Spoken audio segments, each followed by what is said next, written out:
Add Astra. Thank you for completing. Add Astra.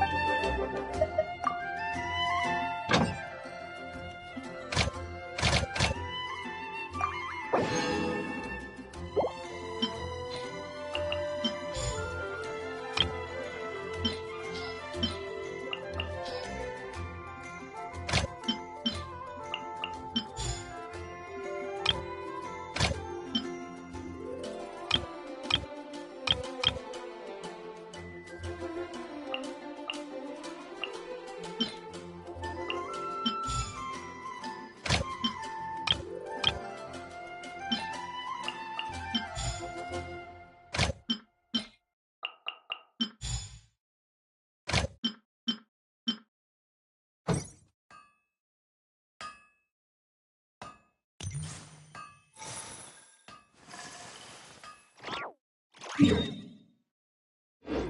you're high up, everyone can.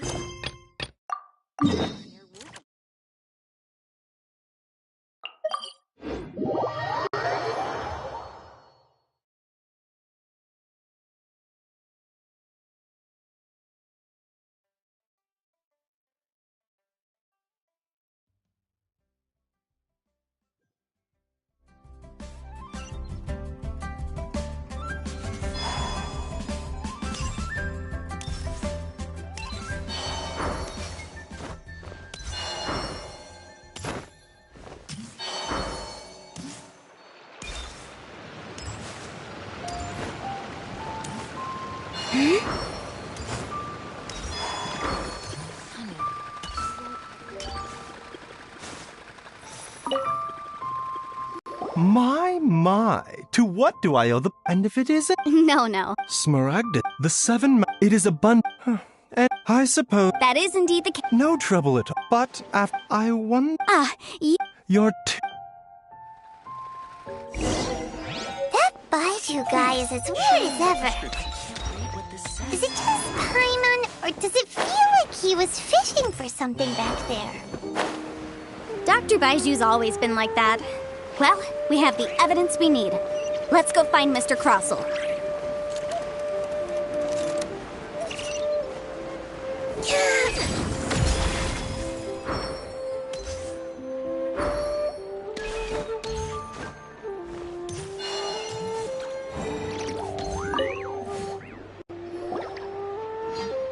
Miss Yanfei, have you finished your Yes, Wonderful. of course. Mr. Crossel. Sure. Wait, what? Me pay Not at all. Now, the... material? Indeed. Only a testimony. This is a process. Seriously? In any case, That's an... well, your claim that my ore is fake is just... Hard evidence. Something legally binding. Oh, come on. I meant the backup copy of the document from the Ministry of Civil Affairs. The one we got from Sinks. Oh, come on.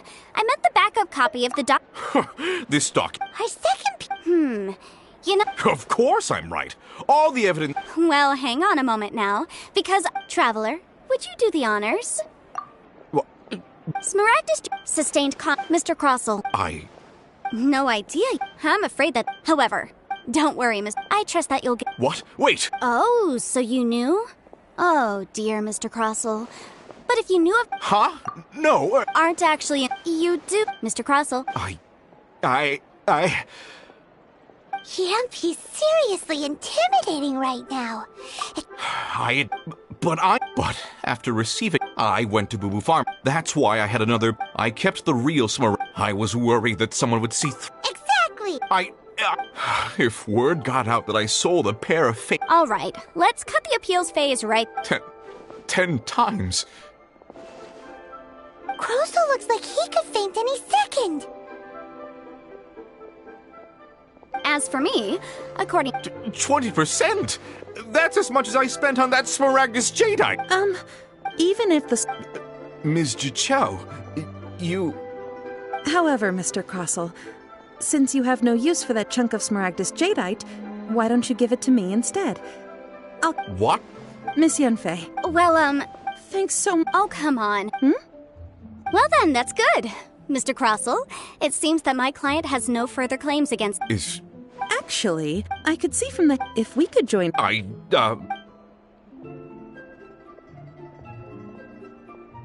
Well, that's that. And we've got the Smaragdus Jadeite that Granny wants too. All's well that ends well. Exactly. Even though the solution didn't involve... The right solution depends on your perspective on the problem.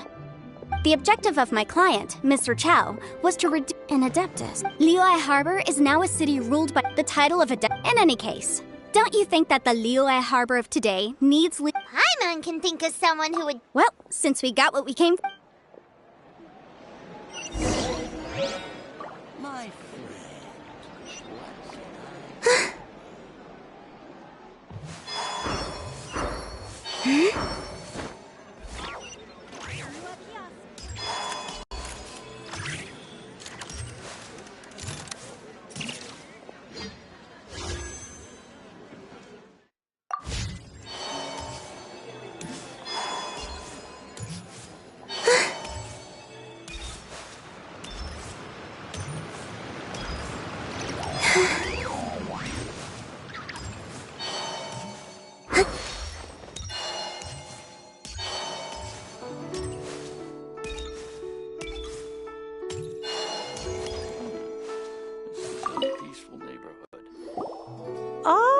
You've returned. How did it go? Were you able to find the Smaragdus Jadeite? Good. Well, if we're all set... Oh, you. I'm off then. Bye! Oh, yes, Traveler. Make sure you don't lose the business. I've been looking... Come now. I'm leaving! I'm leaving! That child. Yanfei. Liyue. All right, then. Oh, Paimon's so excited!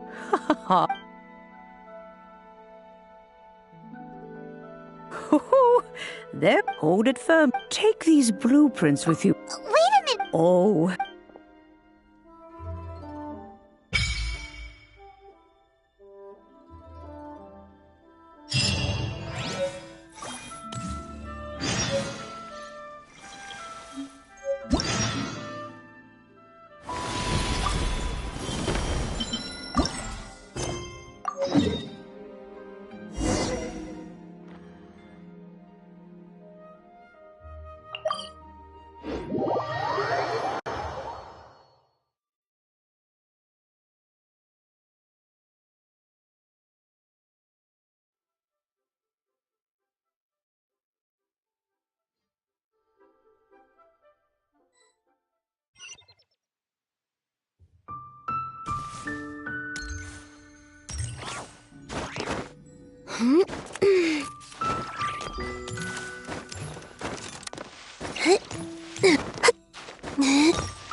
Adepti? Well, Shenyun banned Mountain Shaper from Mount Outsong for 3 days. Oh, then what about Mooncarver? The scheme to plant mint in one's abode was one those two fools devised together? And when it comes to punishment, one does not discriminate. His banishment ends in 3 days as well. Wow, that's pretty harsh, Cloud Retainer. Let's get down to business. We have news of Rex Lapis. Huh? Isn't that... Yes, Rex Lapis's geopillar. It descended from on high this morning. He must have sent it for a reason, but it does not respond to our touch. So, what does it mean? Is he in trouble? Not necessarily. It could be a message only a specific person is meant to receive. Traveler, you alone spoke to Rex Lapis before he left. Oh, so it must be for the Traveler. Give it a try.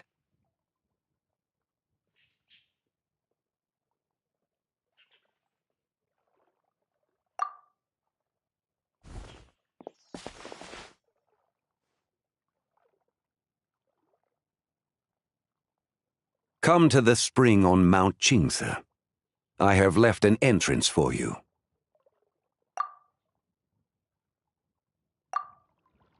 Well? Just as one surmised, it seems that Rex Lapis will not countenance our involvement in this matter. That would not surprise me in the slightest. He's always had a soft spot for the Traveler, after all. But be that as it may, we have served Rex Lapis for millennia now.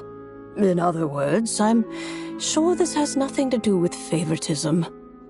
He's probably just trying to protect us. That's right. So you mustn't let your guard down, even if Rex Lapis is by your side.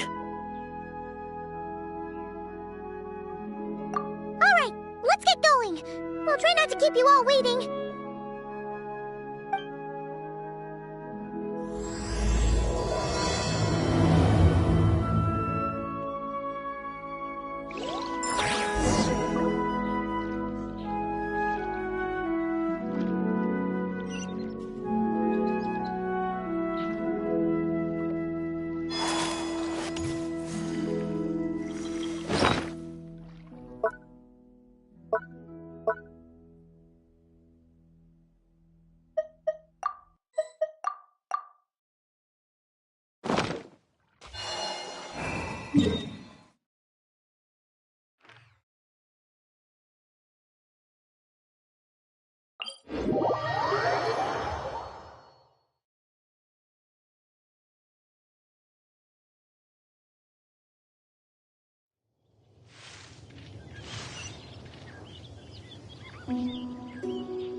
Keep your eyes peeled. They should be around here somewhere.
Who could have imagined that the once mighty Geo Archon might end up so, sitting on a humble stool in the woods, quietly weaving moon lanterns?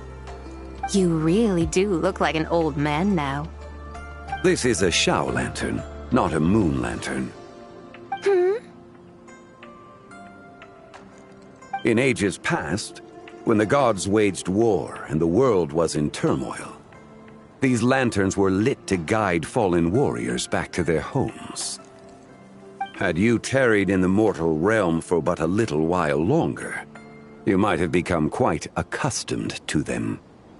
Even so, it bears such a striking resemblance to the moon lanterns they used to offer up to the heavens. Could this truly be mere coincidence?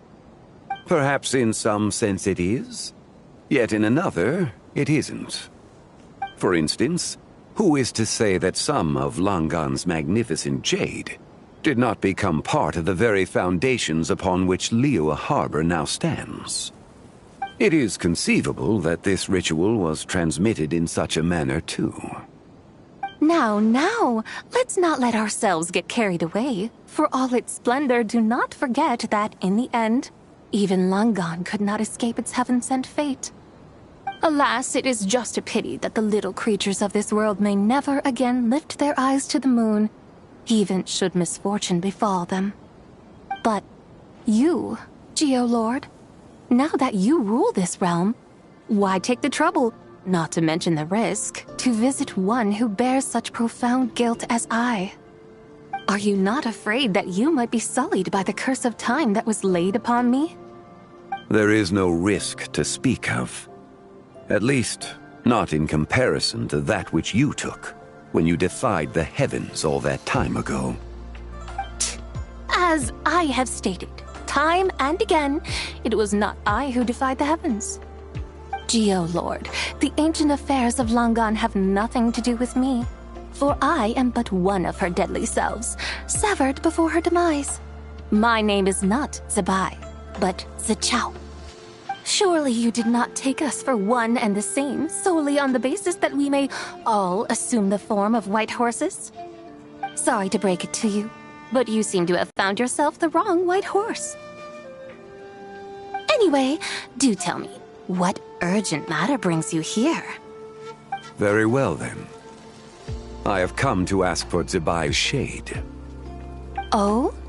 So, the Geo-Lord has set his sights upon Zebai's human soul. And what is it that you intend to do with it? The world outside is changing. With the new moon's birth, the confines of the shadow moon are gradually disintegrating. In other words, the heavenly soul is set to return. Consequently, strange phenomena have manifested within Langan's former domain, leading to the earthly soul's reappearance as well. The last of the trio, the human soul, is in... Most intriguing. My intention is to gather all three together, so that an old friend may finally make her return. I must admit, it seems that some remarkable affairs are coming to pass in the outside world. Yet there is one thing you seem to have overlooked, Lord of Geo. Back in the day, it was you that freed me from that painting. And afterwards, I took up arms in your name. Together we first subdued Chenyu Vale, then brought peace to Mount Qingse. It was for this cause that the contract between us was made. But now that the debt has been repaid, what cause have you to expect my aid? Zebai and I have long been friends. Given not only that you were manifested from a corrupt desire within her divine form, but that you also possess a fragment of her soul, how can you purport to be the wrong white horse? I think you'll find that we are now as separate and distinct as any two beings ever were. What once shone with radiant purity has long become dust. What you see is no longer what it was. Oh, great Lord of Geo, should this still be unclear to you, I bid you take your leave.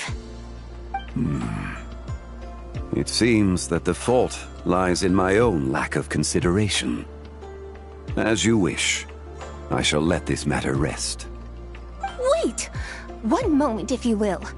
Should this not be your opportunity to propose a new contract? The part where you make me an offer I simply couldn't refuse? Even those puny mortals know how to haggle when striking their bargains. Should you, the famed god of contracts, not likewise strive for success through negotiation? Come now, enough with the posturing. It's time to name your price. Very well.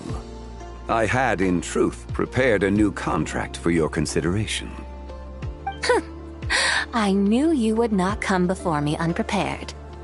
Yet, you should know that I want for nothing, for I live in the mountains, carefree and untroubled. Occasionally, I even find sport in teasing the mortals who stumble into my presence. Then why persist in telling them those ancient stories? I speak of what transpired before the sky collapsed and the earth sank into itself. That is merely my way of passing the time.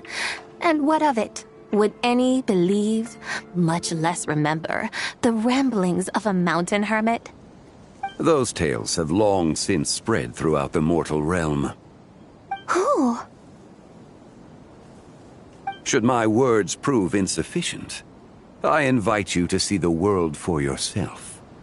To this end, I have found you a pair of trusty guides. The lantern rite is presently underway in Liyue, and should prove quite intriguing for you.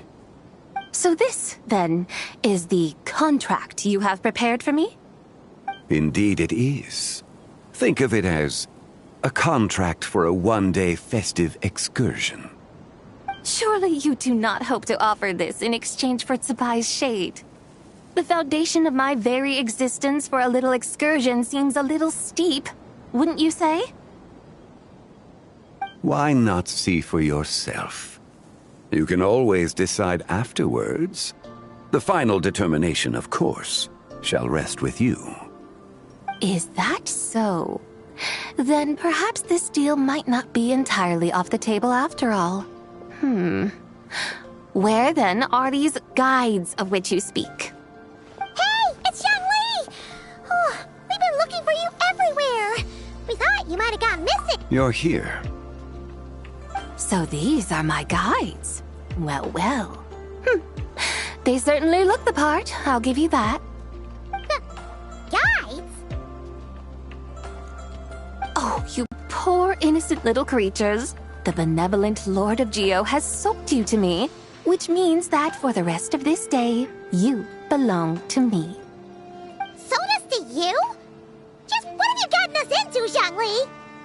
The situation is not quite as dire as that would sound. I ask only that you accompany my Adeptus friend on a tour of Liyue. I would suspect that depends on how well you entertain me. Entertain you? Let us start with this Liyue harbor of which I have heard so much.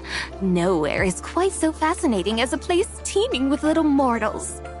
How come this Adeptus sounds so different from what Paimon imagined? Okay, we'll take care of it. Get ready to find out why they call Paimon the best travel guide in all of Tibet.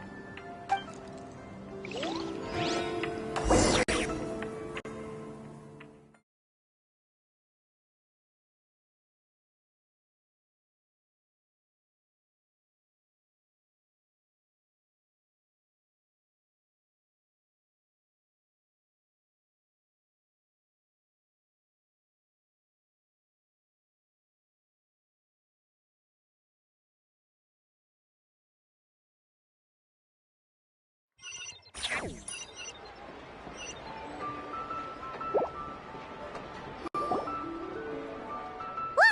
We've arrived at Liyue Harbor! Not only is it Tibet's busiest port, it's also the beating heart of Liyue. So, dear Madam Adeptus, where would you like to go first? With humble fare and wine to sip, in comfort clothed and soul at ease, one eats, and all the heart's ills cease. So we're heading straight for the good stuff? Well, you're in luck, because Paimon Bronze, an expert when it comes to food. There are two main cooking styles in Liyue. Li cuisine, which is all about mountain delicacies, and Yue cuisine, which is centered on seafood. The most famous restaurants are Liyue Pavilion and Shinyue Kiosk. Oh, now Paimon's starting to drool. Yes, our only option is to go try them both. 2 meals, back to back. Both sound like excellent options to me. Are these the kind of establishments that most people might visit on a regular basis? Not exactly. Both Li cuisine and Yue cuisine are known for their pricey ingredients. Definitely not what you'd call the budget options. But don't you worry about that. Just think of it as Zhang Li's little treat.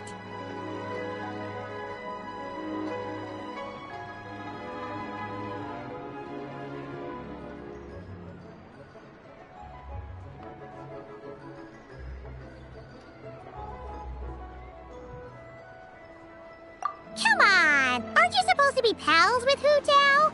I'm unsure we can afford to spend a little more of her mora at least. Hey! All Paimon wants is to provide our Adeptus with the best possible experience here. Don't you want that too? Both certainly sound like worthy choices. Just now, though, I happened to see a porter pass this way. Where might individuals like him go to eat? A hungry porter, huh? Oh! Paimon knows just the place! Yep. Nothing fancy schmancy there. Just tasty dishes made with simple ingredients in a variety of different styles. Most importantly, it's great value for money, too. No wonder everyone loves it, huh? Oh, and the owner happens to be a good friend of ours, too. One mean restaurant. Yes, even the name itself feels lively and down to earth. All right, let's make it our first stop. Yippee! That's a great choice, too. Alrighty, let's head over there right away. Paimon can't wait to dig in. One main restaurant, here we come.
Oh, hello there. What a surprise to see you two. Welcome, welcome. Hey there, Traveler and Paimon. We're a little busy today, so grab a table while you still can.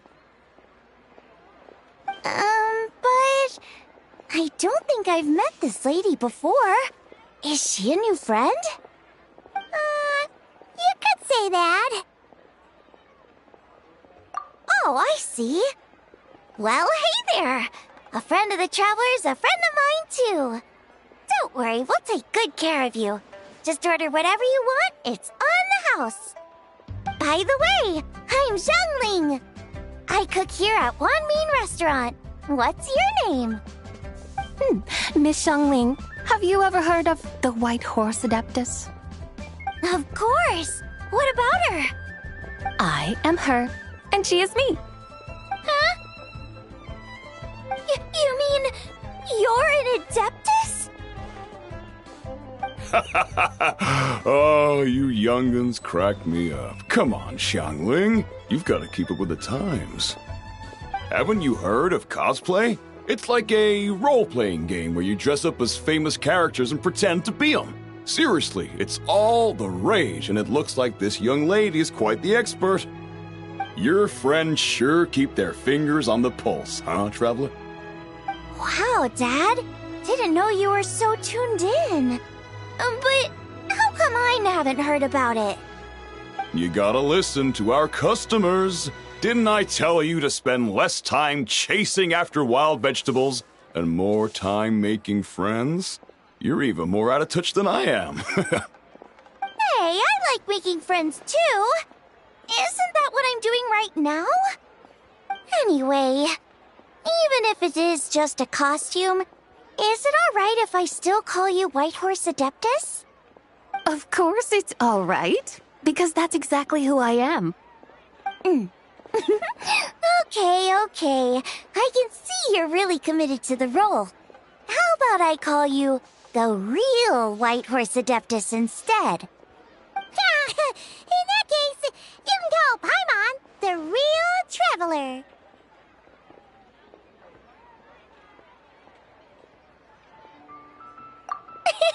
Yeah, right. You could have at least switched outfits. Puny mortals. Nevertheless, I suppose it might be amusing to indulge in your little charade for a while, at least. All right. Go grab yourselves a table. I'll come take your order in a bit. Listen, let me tell you how.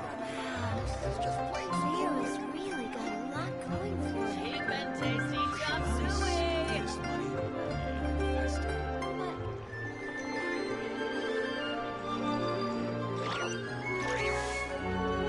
Try something new at the One Mean Restaurant. Hello. May I ask if Miss Xiangling and Chef Mao are here? Yeah, they're just over there. Wait a sec. Aren't you? So, what would you like to... You're... Hello, Miss Xiangling. It's me, Lu Xiangxiang, the one who broke some stuff here at your restaurant a few days ago. I just wanted you to know how sorry I am. I honestly don't know what came over me. Please forgive me. Oh, it's you. You really gave me a fright that day, young lady. You didn't actually get food poisoning from our blackback perch stew, right? Come on, Dad. She's come to say sorry. It's all right, Miss Lu. You must have been feeling a bit off that day. You're looking so much better now, though. Why don't you grab a table, too? This one's on the house. No, I couldn't possibly. Hey, it's totally okay. We all feel under the weather sometimes, especially when we're away from home. Go on, find yourself a... yikes. Looks like all the tables are taken. Wanna come sit with us? We've got an extra seat over here.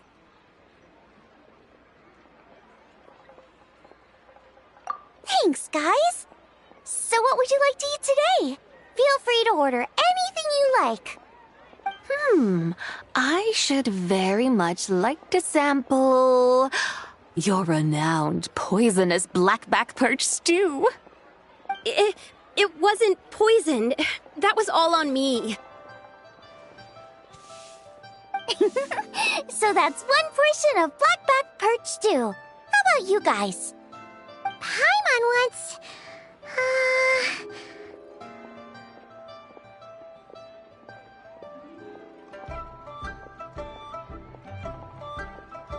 Sure thing! Looks like Paimon's having trouble making up her mind.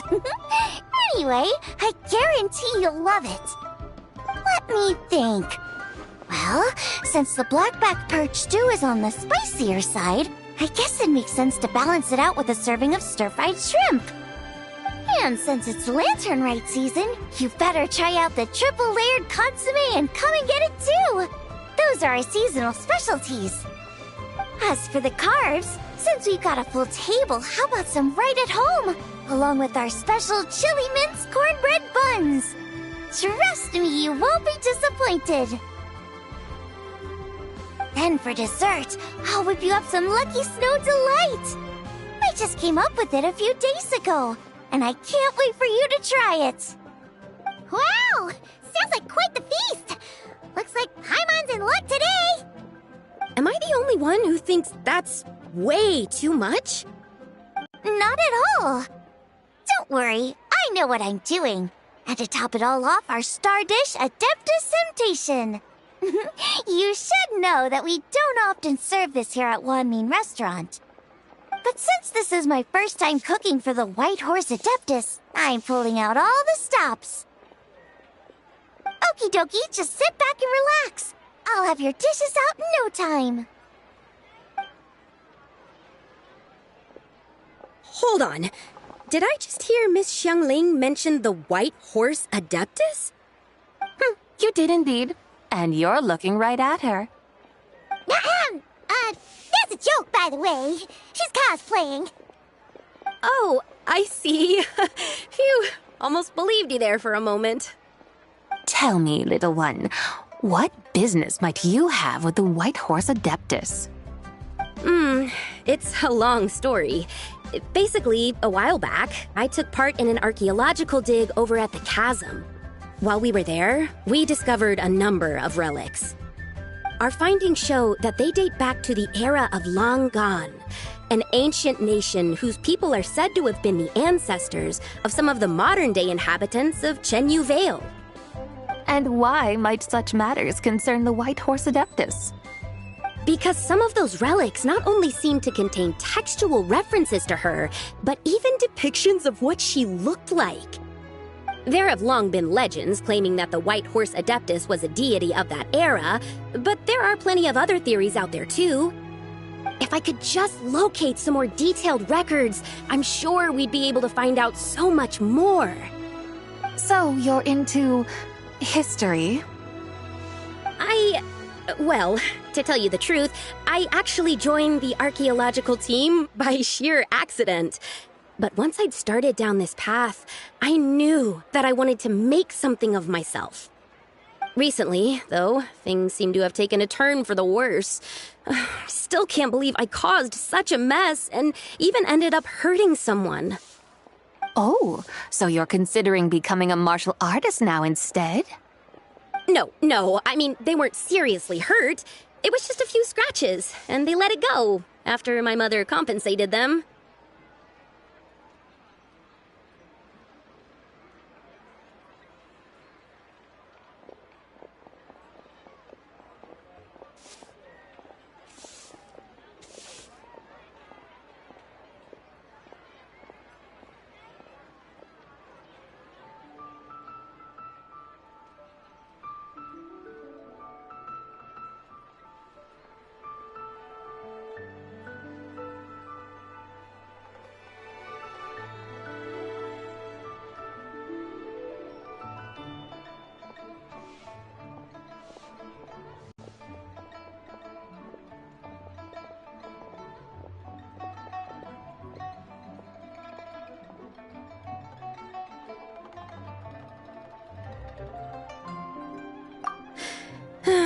Either way, my career's pretty much over. And even though both the victim and the Ministry of Civil Affairs say they won't be pursuing the matter any further, my father says he's going to punish me according to our family rules. Family rules? Yeah, he's decided to ground me. I'll have to return to Chaoying Village after Lantern Rite, and goodness knows when I'll be allowed to leave again. Wow, that's harsh. Sounds like the kind of thing only rich, super traditional parents would do. We're not exactly rich, though. All we own are a few tea fields in Chaoying Village and a guest house in Liyue Harbor. A guest house? It isn't Baiju Guest House by any chance? Yep, he's my grandfather. So, you've heard of the guest house before? Small world, huh? Come to think of it, didn't Boss Fu mention something about hoping that the White Horse Adeptus would show up and let her divine power be known?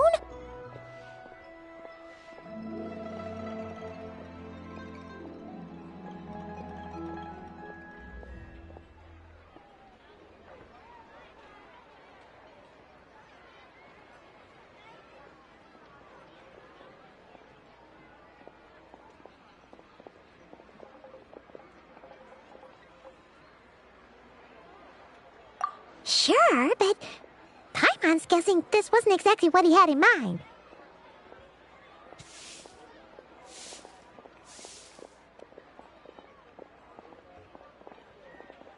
Little one, it sounds to me that your family is rather well off after all.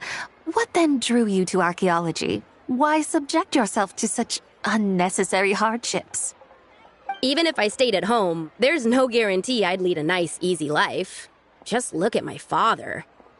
Recently, my grandfather put him in charge of the guest house, and he came up with a bunch of ideas right away, starting with changing its name. That didn't turn out well, though. My grandfather yelled at him for days, even calling him a bad son, and they still haven't let it go. Oh! Paimon thinks we might have heard about that too. Long story short, being dependent on others is never fun. You just end up being completely under their thumb. That's why I want to make it on my own out here, no matter how hard it is. After all, as the saying goes, to rise above others, one must endure the hardest of hardships. What's so funny about that? You poor, innocent little creatures never fail to amuse me. To think you would endure all manner of hardships in your brief time on this mortal plane, and all that merely to rise above others. I would have thought that the wiser path would be to simply roam this world as I do. Huh? Tell me, what is it that you truly delight in? Archaeology? Martial arts? Tea planting? Or perhaps the keeping of a guest house? What I delight in? Yes! Surely there must be something you don't find quite so exhausting. Whatever delights you should not feel like a burden. But do things like that really exist? Of course! Take Miss Xiangling, for instance. I defy you to detect even a hint of hardship on her face when she wields her walking spatula. So, since it seems you are resolved to tread the rocky path, you should strive with all your might to pursue that which brings you delight. You mean, like cosplay? I suppose you might say that. Looks like the White Horse Adeptus is really getting into her role. I think I get what you mean then. Maybe I should have a chat with Miss Xiangling before I head home. Okay, everyone. Sorry to keep you waiting. Here's your food. Wow. It all smells so good. Oh, finally! I get to try that famous poisonous stew. Hey! Didn't you hear what Shang said? It wasn't the stew. If anyone's to blame, it's that other you. What's up? How fiercely this mortal fare burns upon the tongue!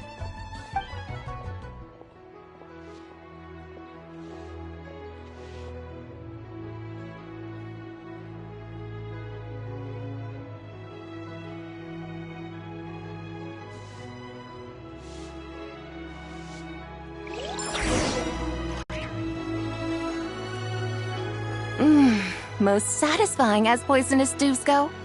So, where to now? Time, I think, to seek out some diversion? Oh, there's plenty of entertainment options in Liyue. Paimon will tell you that. The locals like to drink tea, walk their pets, play chess, watch operas, attend storytelling performances. Storytelling performances? You know, like listening to people telling stories. They're usually based on old Liyue legends, just like their operas. Stuff like the Divine Damsel of Devastation, Through the Eyes of a Dragon, or the Sanctification of Tao Do. What about the story of the bright moon that sits in the sky above us? Paimon doesn't think she's heard that one. Still, the moon does come up quite a lot. It's even in the name itself. The Yua in Liyue actually means moon. Since we're on the subject, you like telling stories yourself, right? Why don't we go check it out? In that case, I'll have to trouble the two of you to lead the way. Awesome! Let's go! Third round knockout, here we come!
What a tongue twister. I'd have made a complete fool of myself if I tried to say it on stage without practicing it first. Huh. Call yourself Iron Tongue, Tien. Wobbly Tongue, Tien, more like.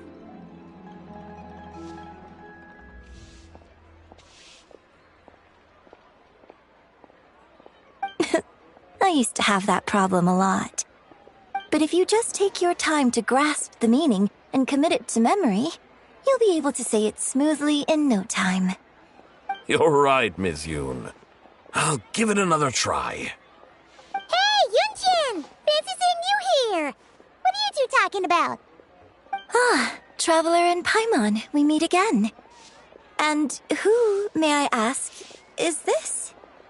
You may call me the White Horse Adeptus. The White Horse Adeptus? She's not really an Adeptus. I see. Well, it certainly looks like a lot of fun. Oh, funny you mention it.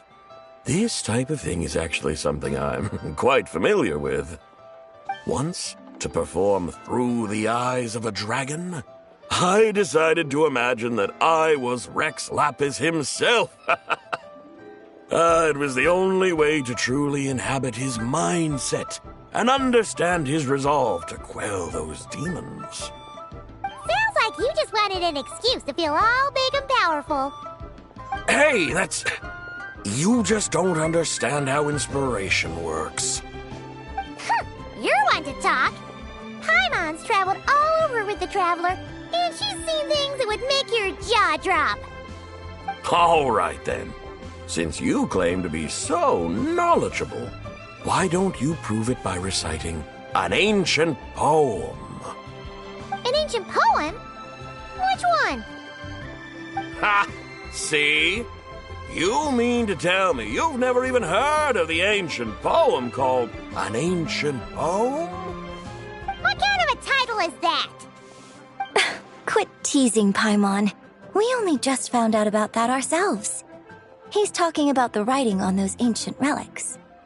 When we first saw it, we couldn't figure out what it all meant.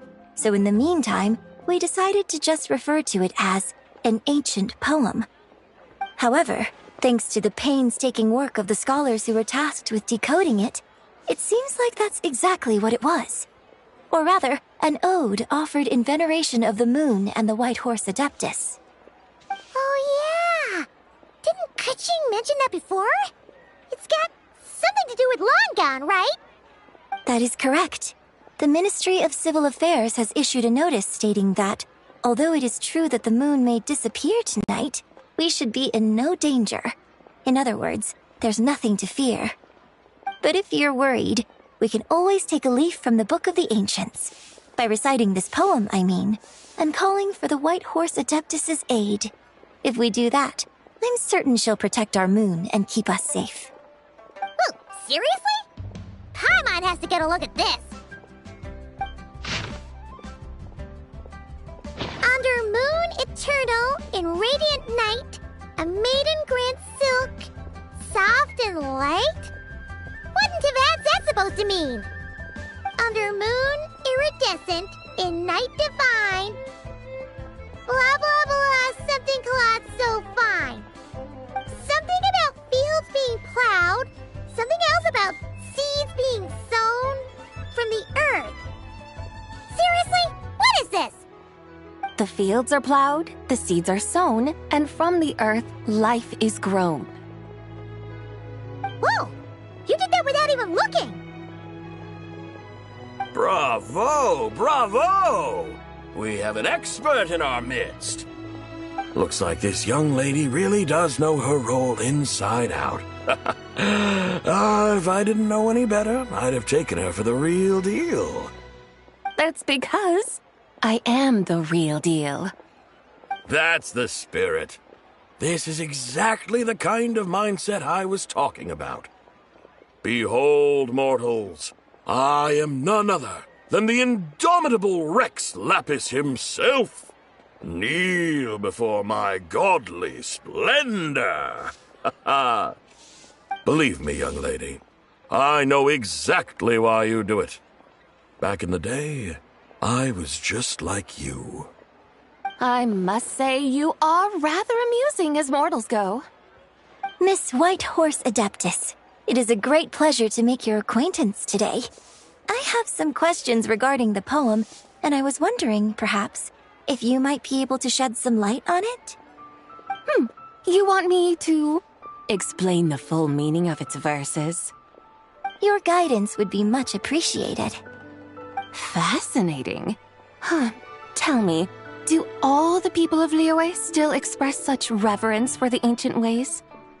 Well, it's true that we hold a deep fondness for our history, but it is hardly our only pursuit. One of my good friends, for instance, is even more devoted to the modern Fontanian art of rock and roll. Exactly! And don't forget, great practitioners of the role-playing arts walk among us too. People like me and you, young lady. Yes. So rather than placing too much emphasis on our reverence for the ancient ways, it might be better to say that here in Liyue, 100 passions bloom, each with a voice of its own. I see. Then, I suppose it wouldn't do any harm for me to enlighten you. In truth, it is but a simple poem of blessings. Its meaning is this. As the eternal moon rises in the night sky, a maiden adorned with lustrous jade descends upon the earth. She blesses the kudzu vines and mulberry leaves, so that they may be used to make coarse cloth that is nevertheless soft, light, and comfortable to wear. As the iridescent moon rises in the night sky, a maiden adorned with lustrous jade descends upon the earth. She blesses the kudzu vines and hemp, so that they may be used to make fine, luxurious cloth. As the frost moon rises in the night sky, a maiden adorned with lustrous jade descends upon the earth. She blesses the mugwort and artemisia, so that they may be perfect for divination. So she really did come down from the moon?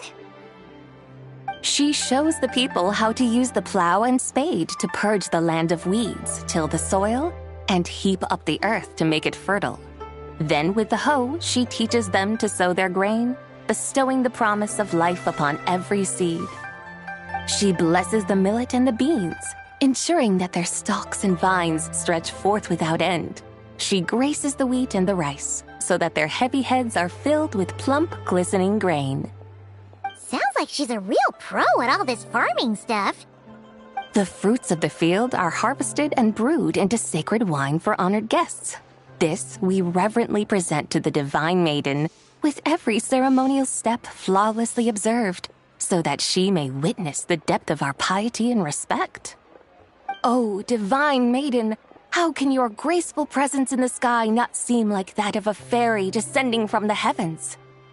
Oh, divine maiden, how does your pure and radiant form not resemble the guardian spirit of our land?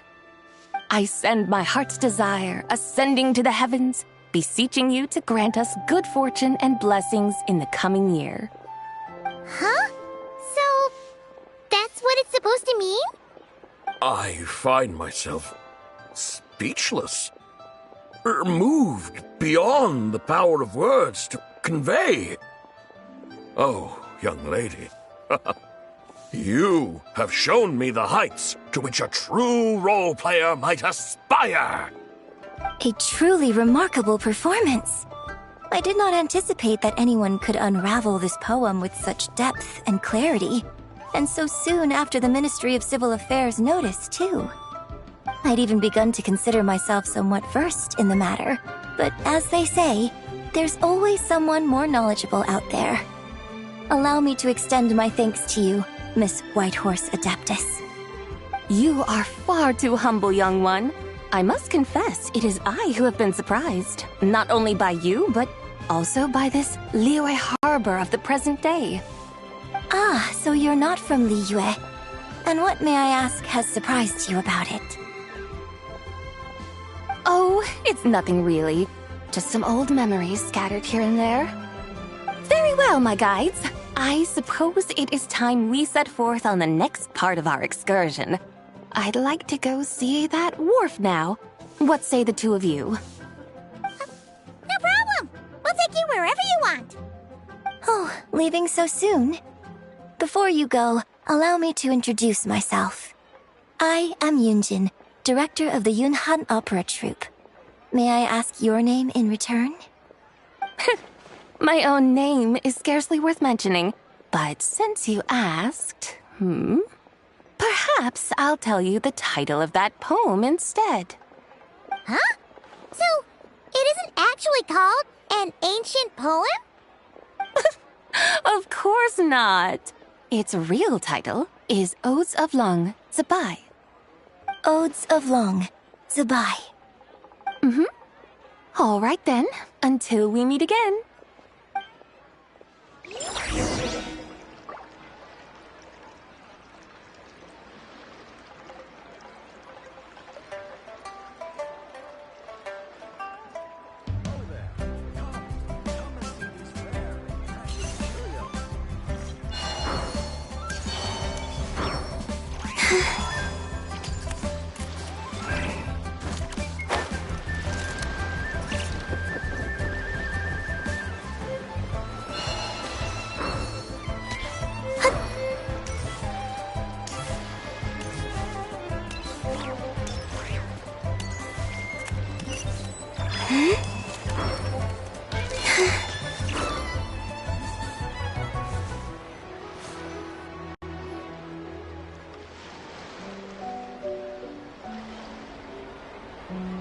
Hey, Gumiiho! I almost forgot to mention.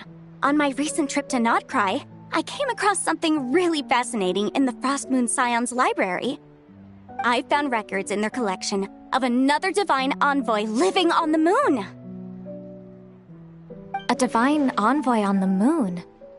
You don't think it could have been referring to the White Horse Adeptus too, do you?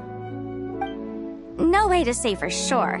Still, the similarities between our legends are intriguing, to say the least. Isn't it amazing?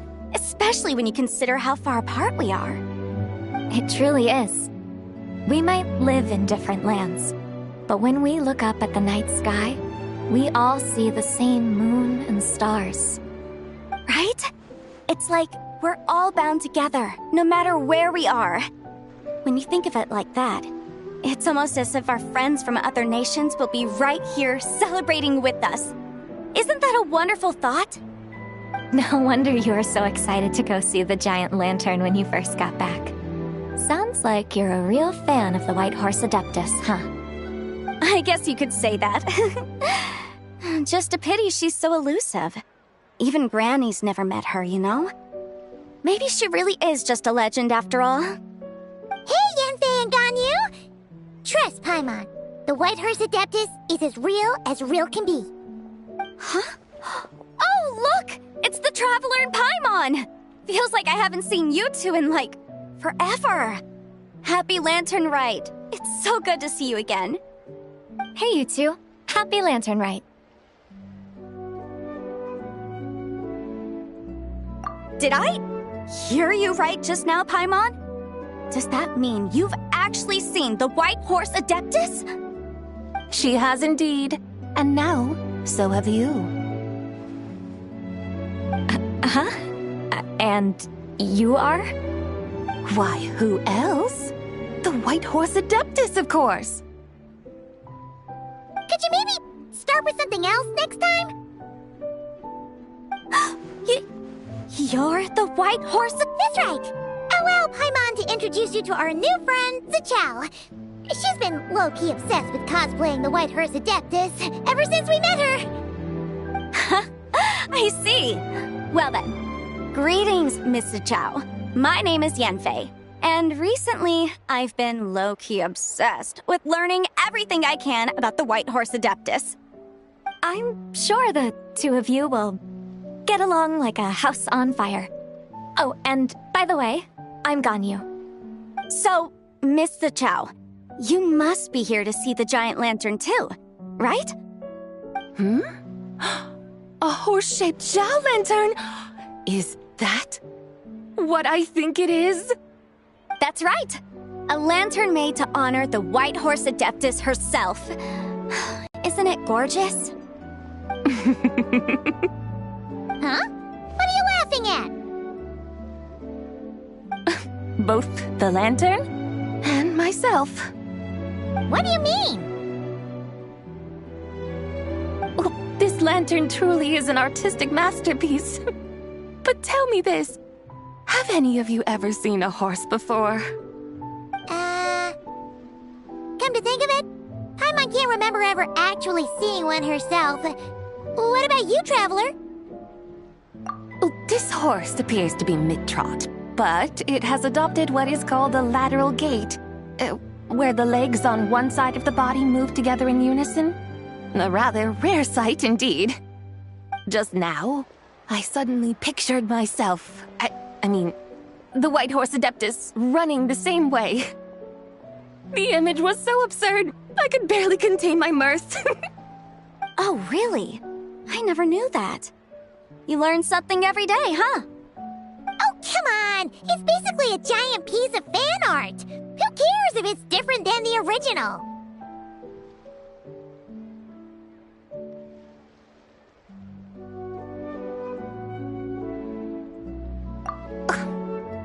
I was merely laughing at my own ignorance.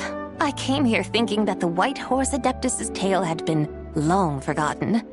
Yet here I am, gazing upon a lantern made in her honor. Well, you couldn't have been more mistaken. There are so many tales about the White Horse Adeptus, I'm starting to lose count. Just off the top of my head. Just so you know, Yanfei, we've heard it all like a million times before. Uh-huh. But there's one thing I can guarantee that you haven't. Huh? You mean like a new chapter of her stories come to light? Mm-hmm. And I heard it from Ganyu just yesterday. Hey, why don't you share it with the others? Sure, no problem. Where to begin? Do you guys still remember what Liyue's Moon Chase Festival is about? Of course! It's a festival held in honor of the Stove God. That's right. But it took a really long time for the Stove God Festival to become what it is today. In its earliest form, it was actually an adeptal ritual known as the Moon Chase Rite. Paimon remembers Madame Ping mentioning that before, but she never explained exactly what it was. According to Cloud Retainer, the Moon Chase Rite was originally a ritual meant for communicating with the moon. Communicating with the moon? But for what purpose? At first, Cloud Retainer wasn't entirely sure either, as it was always Rex Lapis who performed the ritual. Whoa! Rex Lapis did it himself? Must have been a really important ritual. That's right. Unfortunately, despite numerous attempts, they never actually received any response from the moon, which is why they eventually stopped performing it. But then, just yesterday, Kutching took a picture of the moon being obscured by a dark hole to Cloud Retainer and asked if it had anything to do with the moon chase rite.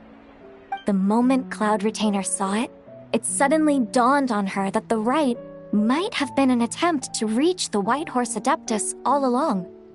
Does that mean Zhongli's been trying to bring back the White Horse Adeptus all this time?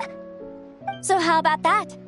Bet you never thought there might even be a link between the White Horse Adeptus and the Moon Chase Festival.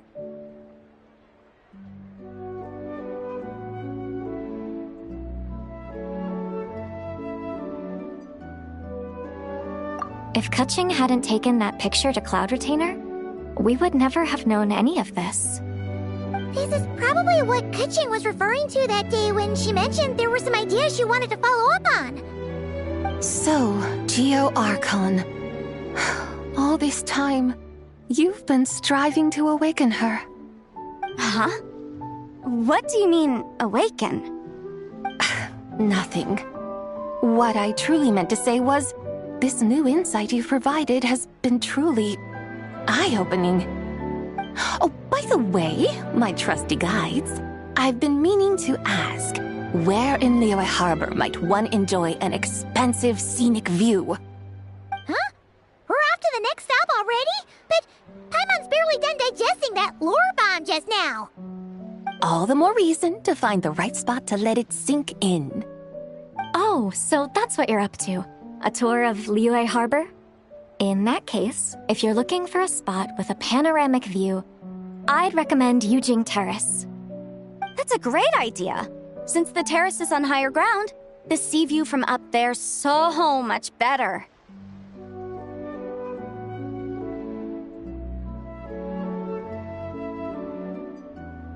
Great! Well, the lantern ride's about to start, so we should get back to Granny's now. Hope to see you all at the festival tonight. Oh, you're off too? All right then. See you both soon. See you soon.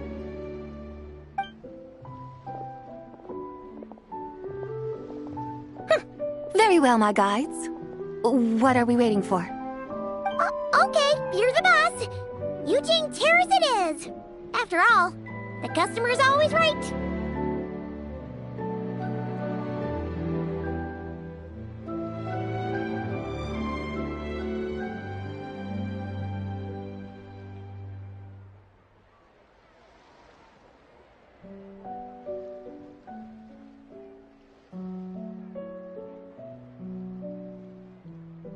Something else you needed to do? Oh, Paimon likes that idea. And what, may I ask, is a photo? It's this awesome invention that lets you record moments in the blink of an eye. Except, you've gotta try not to actually blink. Oh? What must I do in preparation, then? Nothing. All you gotta do is choose a pose. The Traveler will handle everything else.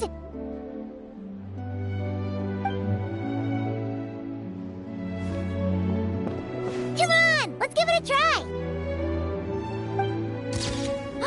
Look, we got a great picture.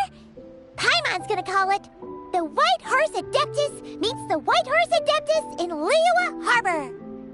Huh. They've even discovered a way to preserve moments in time.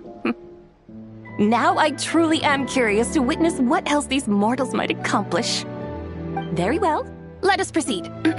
Yujing Terrace lies in that direction, does it not? Hey, wait for us!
start releasing their shell lanterns to mark the most important day of the year.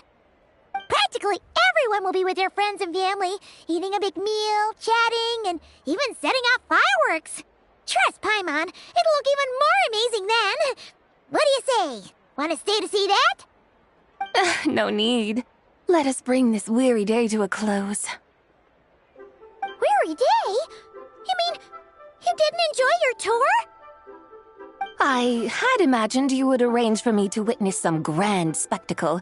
Perhaps the descent of divine beings, the manifestation of the sacred before mortal eyes, or the appearance of a selfless hero come to aid the helpless and downtrodden. Or, should that not come to pass, then at the very least spend a little more coin. For that, it seems, is how one finds true enjoyment. Alas, but there was none of these. Instead, we merely filled our bellies, listened to tales, and gazed upon a crude imitation of my likeness. And now the sun begins its descent. What a day of quiet tedium. Well, we're so sorry. If we'd known that was what you wanted, we'd have done it all differently. It's all that Zhang Li's fault for not making the customer's requirements clear. Well, it's too late now. Do you still believe I would part with that soul fragment, now so intertwined with my very being? But...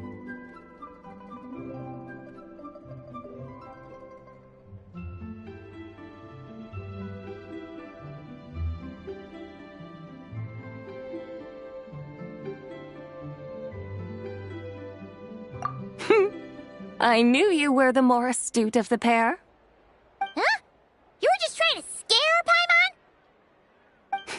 It seems the realm of the Geo-Archon has a way of making one more stony-faced. So, you were just pulling Paimon's leg? Of course. I was merely engaging in a little banter with the two of you. Long ago, I shared tales with various mortals who chanced upon my mountain abode. Never did I imagine that those stories would endure. It seems I greatly underestimated them. Perhaps, as your Geolord said, a few pieces of ancient Langan's magnificent jade have truly become part of the very foundation of this land. So, you've decided to help us? Again, that goes without saying. I made up my mind some time ago now.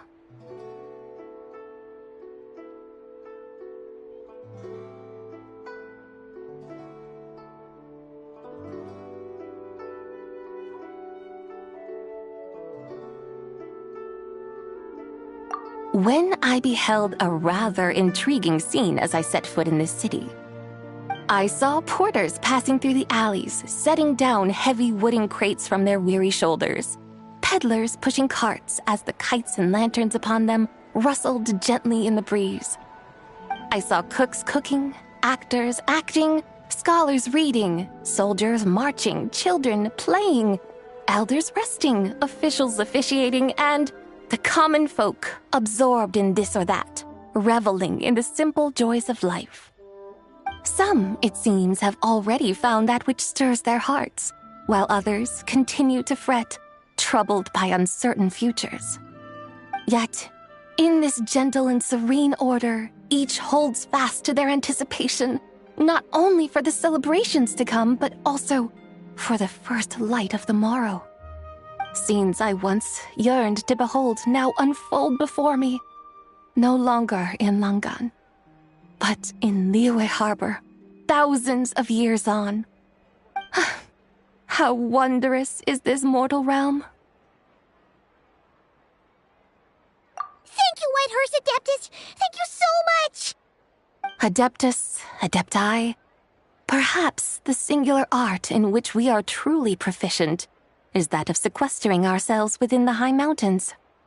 But once we leave our mountain refuge, we find ourselves drawn back to mortal ways all the same. So, it is I who should offer my thanks to the two of you.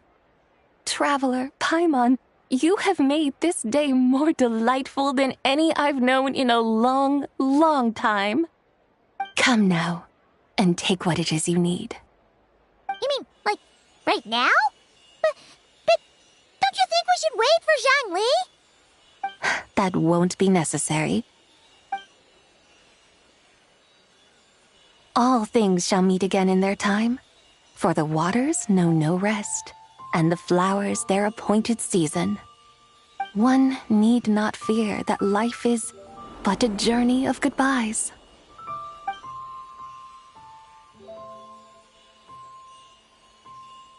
Is she gone?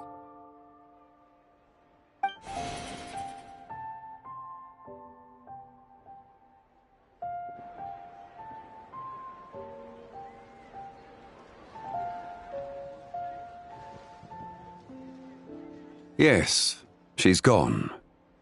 A deadly self is formed from the body's impure vapors, so naturally it cannot survive long in this world. Had it not been sustained by the remnant of Zibai's soul, it would have faded away a long time past.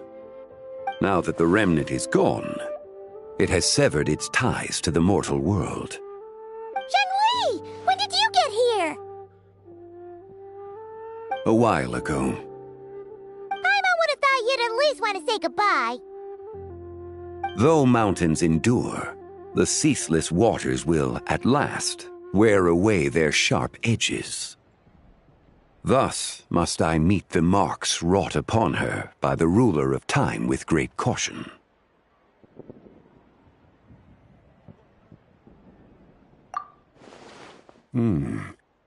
It may be goodbye for now, but someday we will meet again. Really? And when might that be? Who can say for sure? Years and years from now, perhaps. Or maybe tonight, at the Lantern Rite. Are you saying that if the White Horse Adeptus were to be resurrected, she'd still have the memories of the three deadly selves? That she'd still remember us? We will find out soon enough.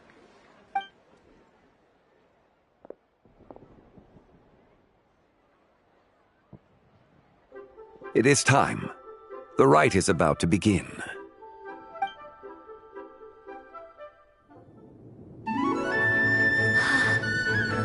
The rite is about to begin. Is the moon really gonna disappear? Got your lanterns ready, everyone? All set. Might be about time to put eyes to the sky. Wouldn't you say, Tianchuan? Look!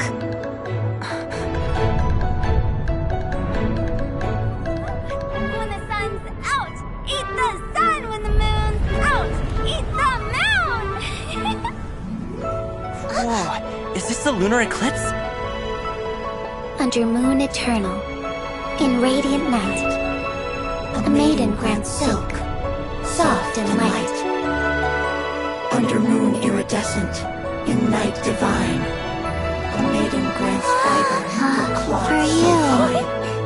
Under moon of frost, in night so great, a maiden grants tools to divine our fate.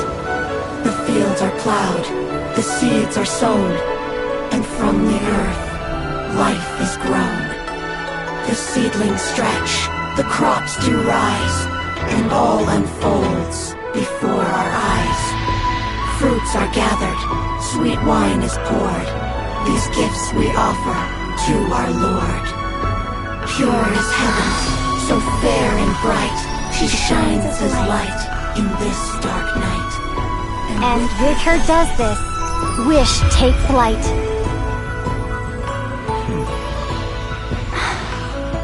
Devoted soul, scattered and unbound. Let this lantern guide you home, by its light be found.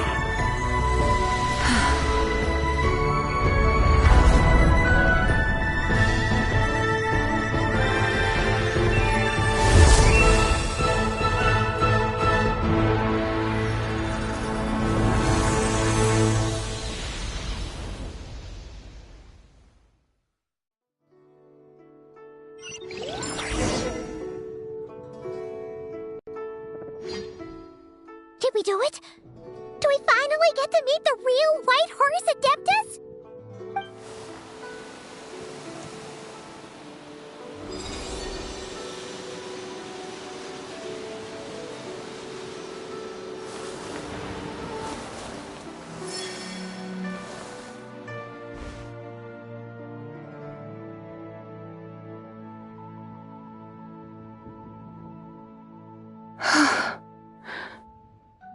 This place... Where am I? A familiar land, now known by the name of Liyue. Liyue? The peaks adorn the clouded moon. Then, who might you be?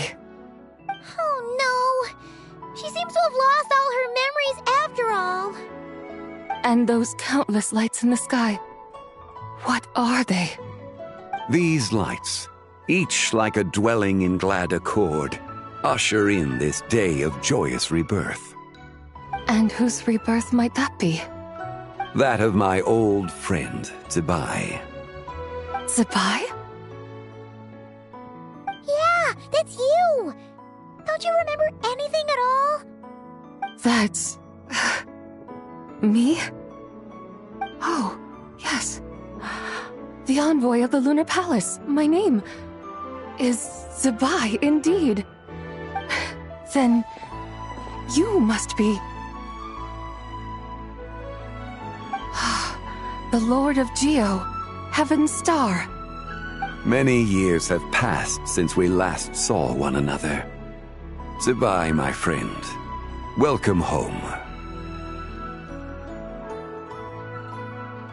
Home? But why does this place, this Liyue, feel at once so strange and yet so familiar?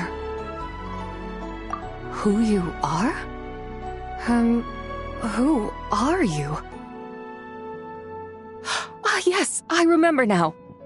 You are that treasure-hunting damsel, the one stricken by the poisonous fish stew. How goes your quest for treasure? You must have achieved both fame and fortune by now, I trust. Hey, you've got it all wrong! You're talking about Lu Xiangxiang! And how many times do we have to tell you? She wasn't poisoned! Sheesh! But I could have sworn... Oh, that's right. You're that impudent blonde youngster who kept meddling in my affairs. And to think you even had the audacity to presume yourselves worthy of being... What was it again? Ah, yes, of being my guides. How very wonderful to see you again, my most faithful and beloved guides. I trust all has been well in my absence? Well, she finally got it right. But that sudden mood swing felt even weirder. It's like her head's packed full of slimes. It is possible that her cells have not yet settled. After all, they've only just been brought back together. It may be some time before she fully recovers. Huh? You mean, kinda like she's still half asleep?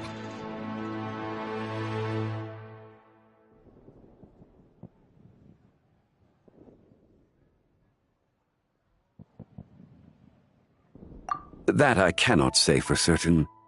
Perhaps a few days. Perhaps a few years. A few years? Mortal years are but a poor measure when divine beings tread the realm of dreams. Well, if you say so. Anyway, at least she's whole again, right? That already seems like a pretty good outcome to Paimon. Yes, there is little cause for worry. We need only wait and let time take its course. Say, what are those little creatures over there up to? Celebrating Lantern Rite, of course! And those lights up in the sky? Those are all Xiao lanterns. This year, each and every one of them carries a little wish inside. Lantern Rite. Then, may I join in too? Of course! Why else do you think we've been running around like headless chickens these past few days?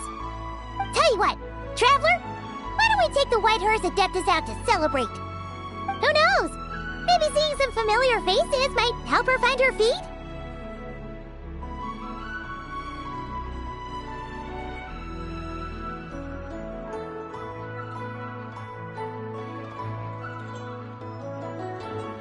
Hey, Zhangli! You've got some time on your hands now, right? Why don't you come along with us? By no means a bad idea, Paimon. Oh, and Sabai, before Paimon forgets, when we meet the others later, remember to wish them a happy lantern rite. Happy, lantern rite? Happy lantern rite! Yes, happy lantern rite indeed. Well then, let's go!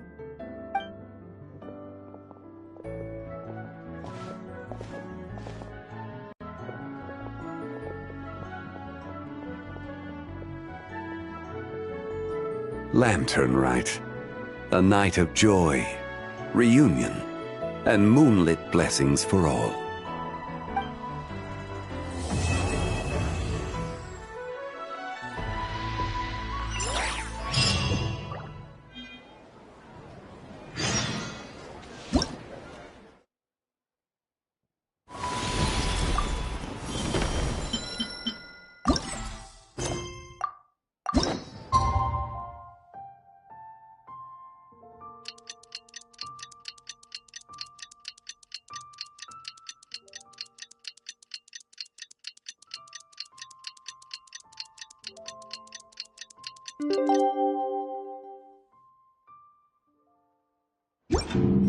I don't see. Paimon wonders how the White Horse Adeptus is getting along.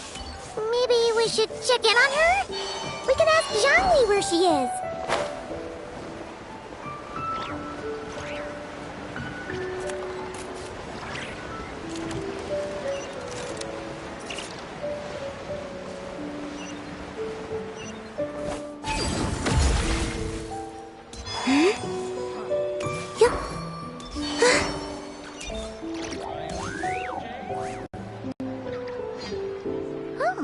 Looks like Zhangli hasn't stopped by for tea today. Hey, are you two looking for your friend? Try going up that way. Is Zhangli up that way? No, but that young lady who was dressed up as the White Horse Adeptus the other day is. She's your friend, right? I just saw her head toward Wanmin Restaurant. I was wondering why she was eating alone. But then you two showed up hot on her heels. Oh, what luck! We were just on our way to find her. But what's she doing at Wanmin Restaurant? I have no idea. I said hello, but she completely ignored me. She couldn't have forgotten who I am, right? I mean, we're kindred spirits, aren't we? Maybe she's still half asleep, but her brain might be a little fuzzy. Oh, that makes sense. I was wondering why her eyes were so red. Her eyes were red? Oh, that doesn't sound good.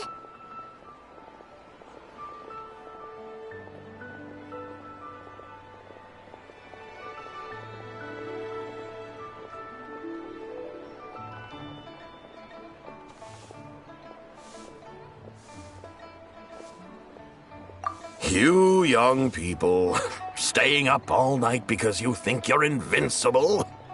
Look at your friend, missing out on sleep so she can pretend to be the White Horse Adeptus. That's where that leaves you, you know. A word to your friend from someone who's older and wiser. She really needs some rest. Paimon won't be so certain about the older and wiser part. Yeah, what was that?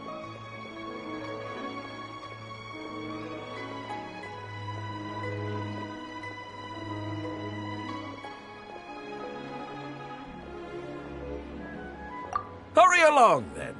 Oh, and don't forget to come back and check out my Rex Lapis cosplay when you're done.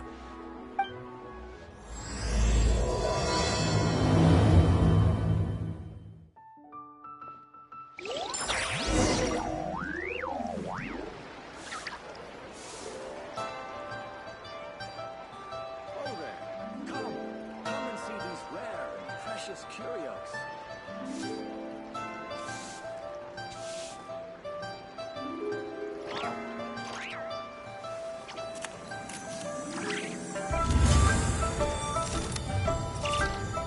Listen, let me tell you how it is.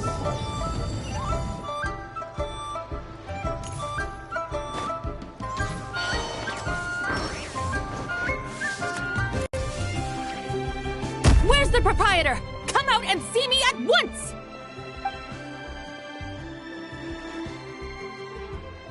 Xiangling and Chef Mao aren't here right now. What can I help you with? And who might you be?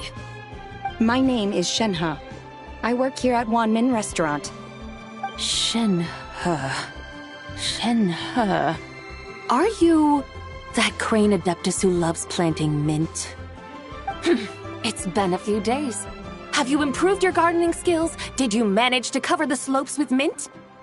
Mint? I don't know anything about mint. But I am familiar with Qingshen and glaze lilies. Ha!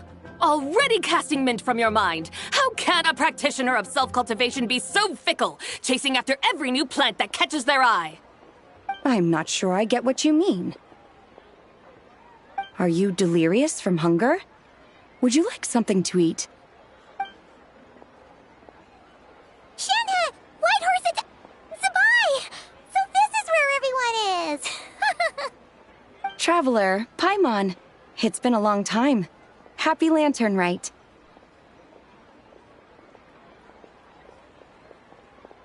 Is this customer a friend of yours?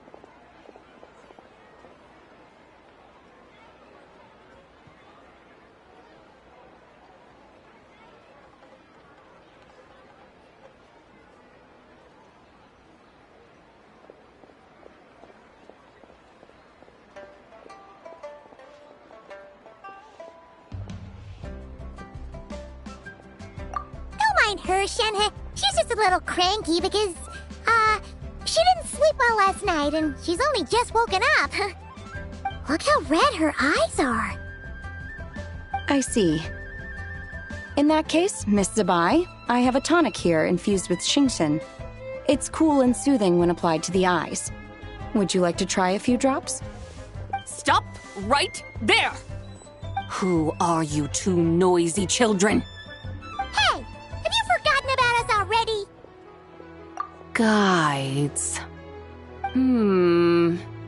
Yes, I seem to recall something about some guides. Ah, yes, now I remember. What luck! I was just looking for someone to show me the way to Elong Wharf.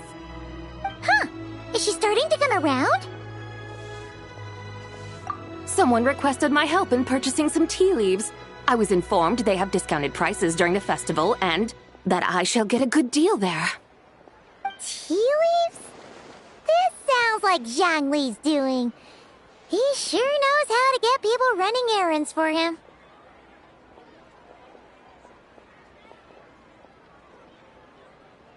Your friend Rex Zhongli initially requested the most expensive tea, but then a young lady in a hexagram hat mentioned he'd burned through the Wangsheng funeral parlor's yearly expenses at an exhibition a few days ago.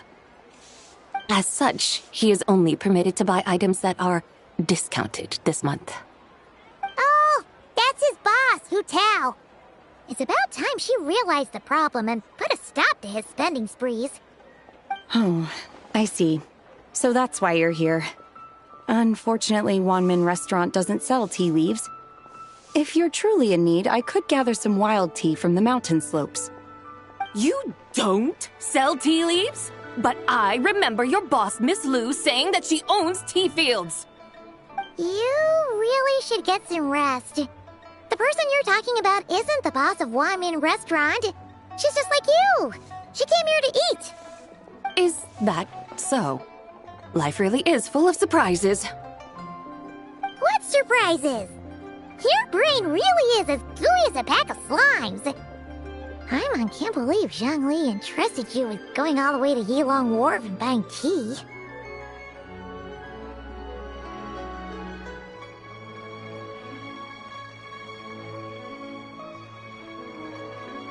That would be excellent, my dutiful guides. Ah, yes, Miss Crane. I apologize profusely for my improper behavior just now. Please forgive me. I completely understand. Master often says that the human body is like a mechanism in need of regular maintenance. When a person cannot rest at night, they are sure to become irritable and on edge. Miss Crane, You appear reasoned and compassionate on the surface, yet I sense dark forces churning within your spiritual core. Those red ropes you wear are what bind them, am I correct? Oh. You can sense that? Indeed. I also sense that with your strength, you might try undoing one or two of those bonds when training. Untie Shenhe's ropes? Wouldn't that be risky? Though the use of red ropes to bind the soul is a wondrous technique, practitioners must eventually learn to break free from external aids and look within themselves for restraint. Master has told me similar things, but I am not ready yet.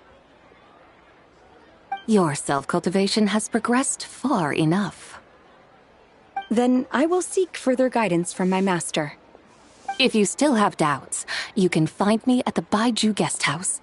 I'll be taking up residence there for a while. For now, my dutiful guides, let us be off.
I used to take long walks in Silver Moon Hall every day, so don't worry about me.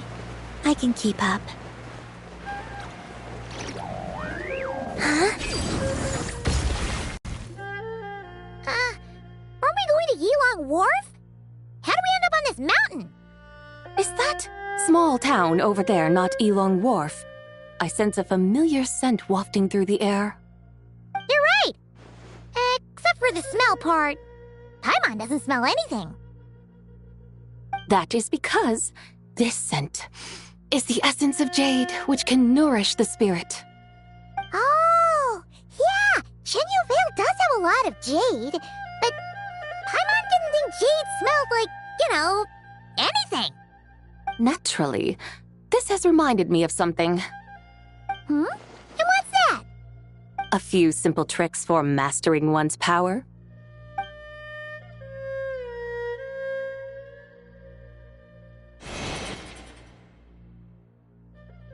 What is that thing? I'm sure you've been to Yilong Wharf many times before, but I wonder if you've done so while cruising through the air. You've been such dutiful, dedicated guides, so allow me to offer this fresh experience as recompense. Please step in.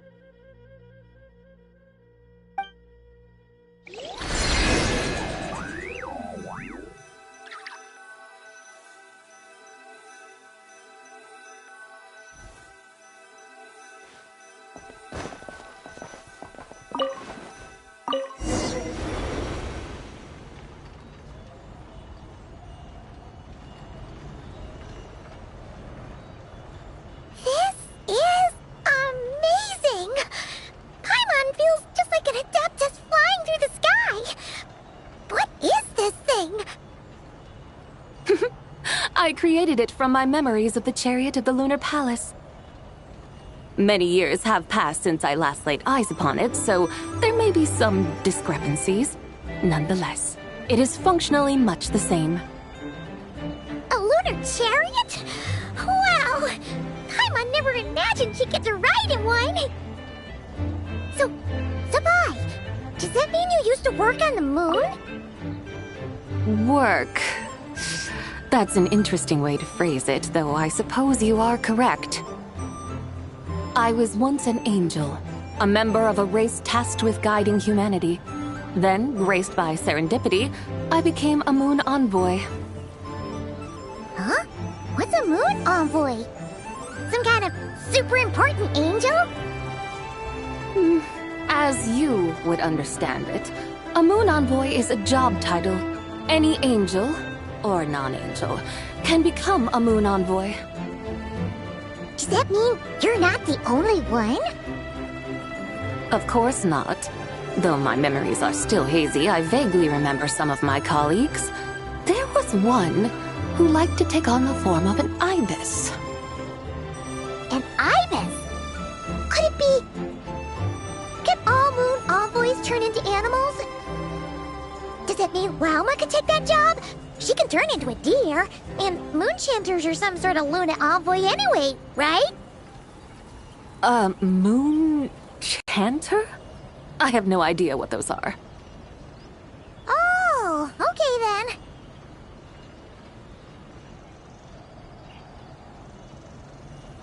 Look! Paimon thinks she saw a tea vendor over there! Very well. Let's take a look.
Welcome, please have a look around.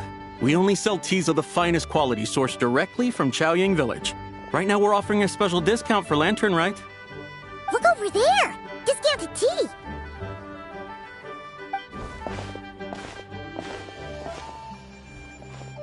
Dear customers, are you looking to purchase some tea leaves? I could see from your bearing that you are no ordinary customers.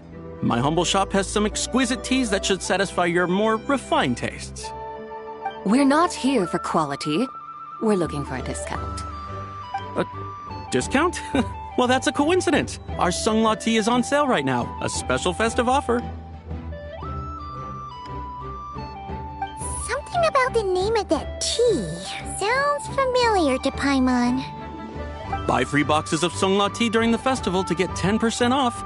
Buy 4, get 20% off. That's right! 10 boxes at half price. Have you been to our shop before by any chance? Oh, Paimon's definitely heard this spiel before. 3, 4, 10, 10, 20, 50. Sabai, what are you muttering about?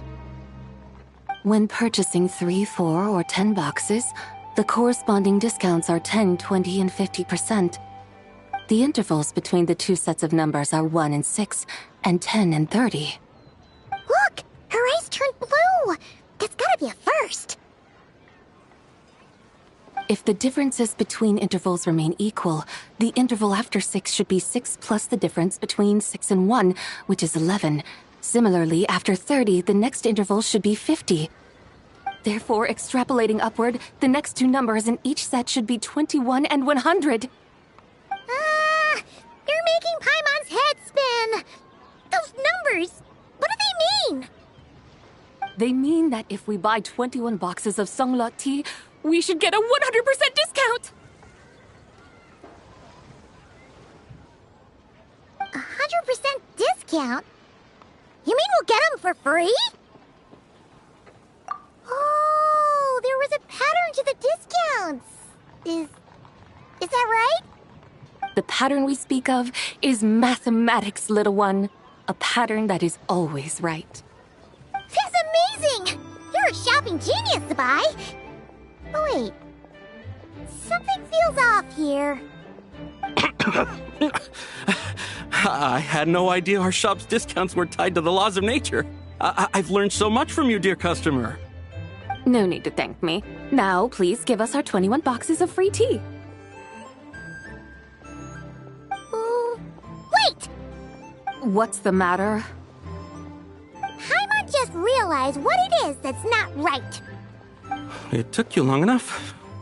We got the short end of the stick! Think about it.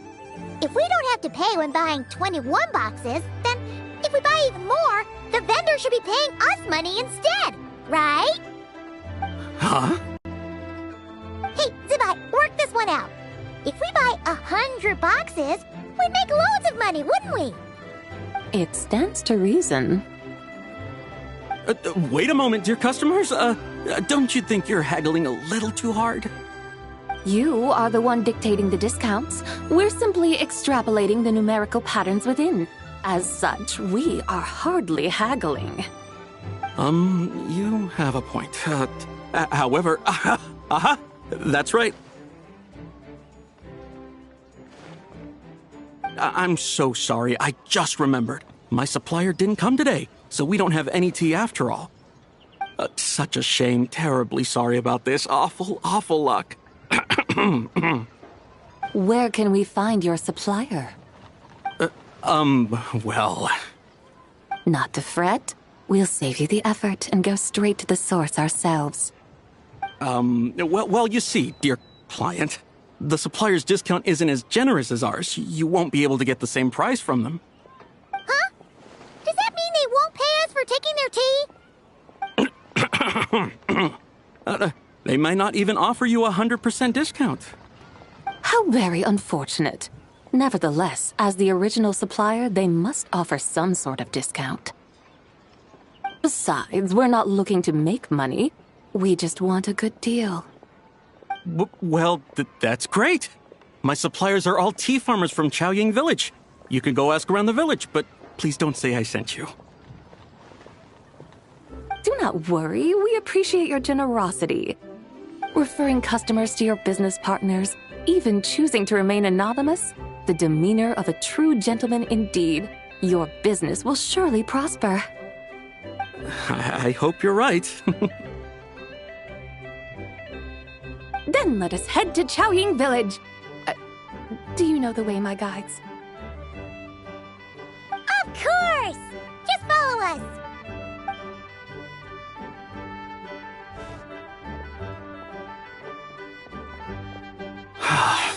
What otherworldly beings were those? Thank the heavens I managed to send them on their way. I should hurry home and pray to the White Horse Adeptus. May she bless me such that I never encounter such customers again.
Surrender and I'll be gentle.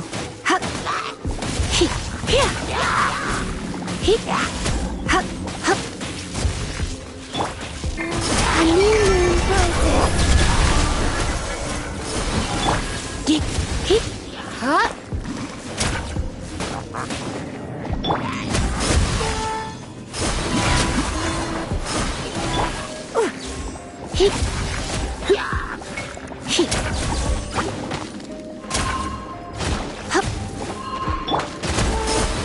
A moonlit night for all.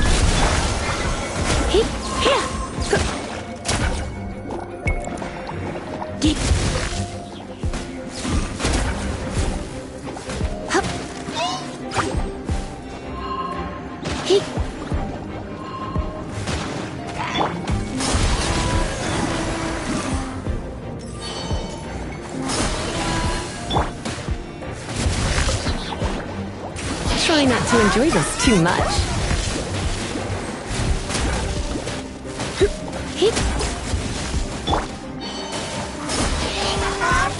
Moons converge.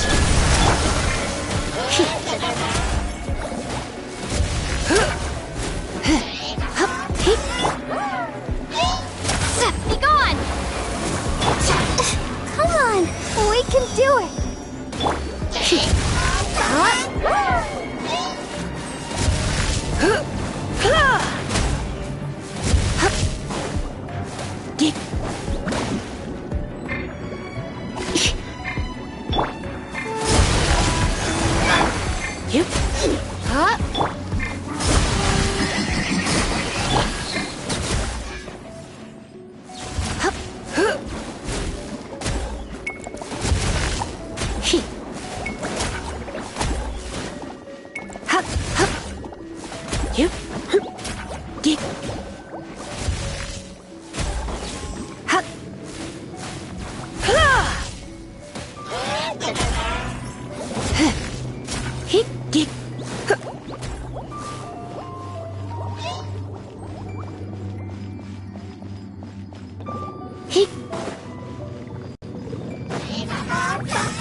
Let the show begin.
The mountains and waters are pristine.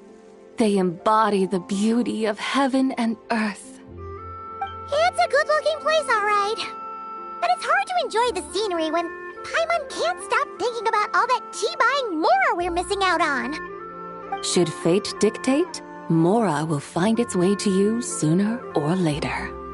Well, Morak certainly finds us often enough. He even sought us out in person this lantern rite. For now, let's look around and see if any tea farmers are selling their crop. We'll be able to see more clearly from up high. Let's take to the sky and enjoy the beautiful scenery while we're at it.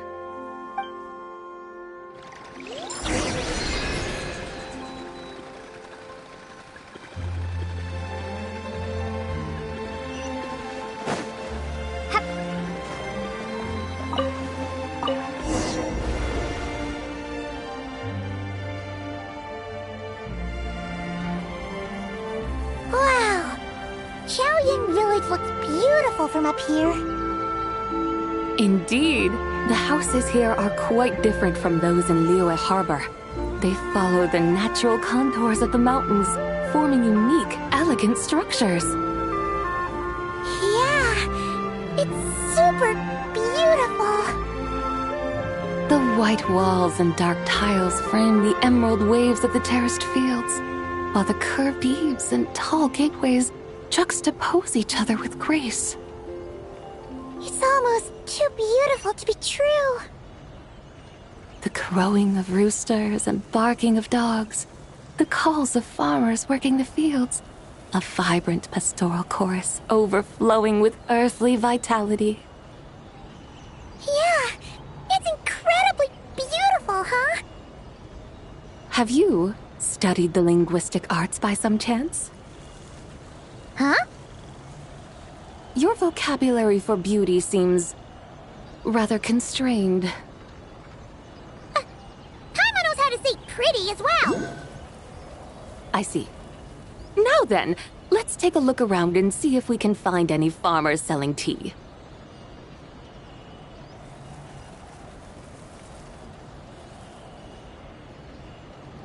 Look! There's someone in that tea field! And they look kind of familiar. Wait, is that Lu Xiangxiang? And who is that? Oh, you'll remember her once you see her up close. Hey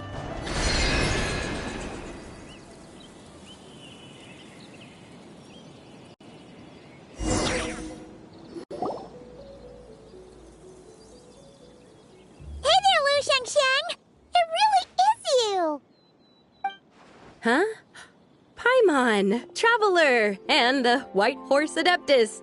Fancy seeing you here. The White Horse Adeptus has a name now. You can call her Zabai. And you are... Wait. I remember now, you're... Don't say anything about food poisoning or fish. You're the young lady who wanted to rise above the rest, are you not? Yes, that's me, but I'm in a bit of a state right now. At best, I can say I've fallen below them. Fallen below them? What happened? Like I said the last time we met, I'm being punished according to family rules. My father, mother, grandfather, grandmother, other grandfather, other grandmother. Oh, that's a lot of family members. Yeah, and on the night of Lantern Rite, they held a family meeting to discuss my situation. So, they do care about you. There's no doubt they care. But they think that since I caused all that trouble in Liyue Harbor, it shows I can't be trusted on my own. They decided to ground me. Ground you? Yeah, though they're not confining me to my room. Instead, I have to personally nurture a tea seedling until it grows big enough to be sold at market. Aw, a tiny little tea baby. Do they want you to experience what it's like to be a parent? It's supposed to cultivate my character and temperament. They say this will help me calm down and reflect on my issues. What happened in Liyue Harbor really wasn't your fault. Oh well, least this punishment doesn't sound too harsh. So, how long will it take for the little tea baby to grow? Actually, I don't know. I've never grown a tea tree before. It usually takes 2 or 3 years. 2 or 3 years? Yes, the tea in this garden requires 2 or 3 years to mature. That long? Sabai, you're not making this up, are you? How do you know so much about growing tea? When the plants thrive and grow, that is the meaning of my name. I can tell at a glance when their season of ripening will come. Do I really have to waste 2 or 3 years here? Why is this happening to me? I'd only just found my direction in life. Yes, during the Night of Lantern Rite, I heard many people reciting poems from long gone in praise of the moon. In that moment, I suddenly felt a great sense of pride. I mean, I helped excavate cultural artifacts from long gone, so I contributed to the revival of these poems too, right? So I decided to stay with the archaeological team. I want to unearth even more history. I see. And are you sure that's what you want to do? If you don't achieve anything significant in the years to come, will you still enjoy it? Yes, because archaeology gives me that boom shakalaka feeling. Wait, did Xiangling teach you that? That's right. I was asking her for advice. She said that if something gives you that boom shakalaka feeling, then it has to be worth pursuing. I immediately thought about how when I'm excavating in the ruins, I always feel like there's a ghost standing beside me, and not in a spooky way.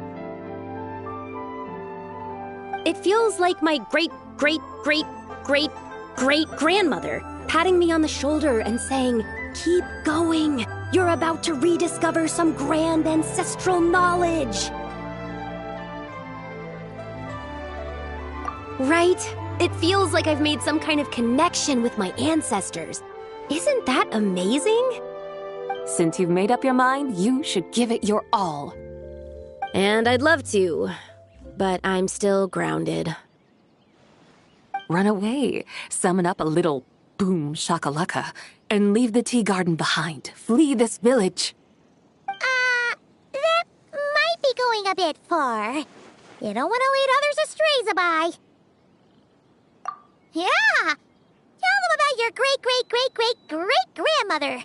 She must be the most super-duper ancestor to have ever risen above the rest, right?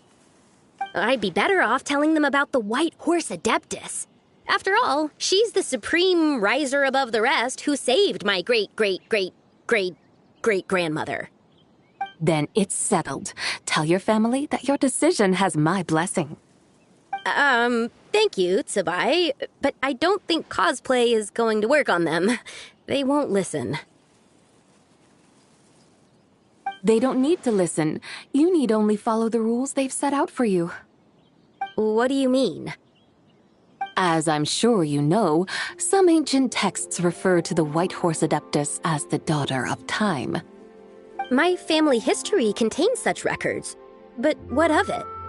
If the White Horse Adeptus were to manipulate time to make your tea seedling grow overnight, then you'd be free, correct? Is that how it works? If the White Horse Adeptus were to really get involved, my grandfather would let me leave right away. But who really believes that she'd show up and help? It's not as if you have any other options. Why not try calling out for help? It won't cost you any more. Guess I might as well. I've got no better ideas anyway. White Horse Adeptus, if you can hear me, please save me from my predicament!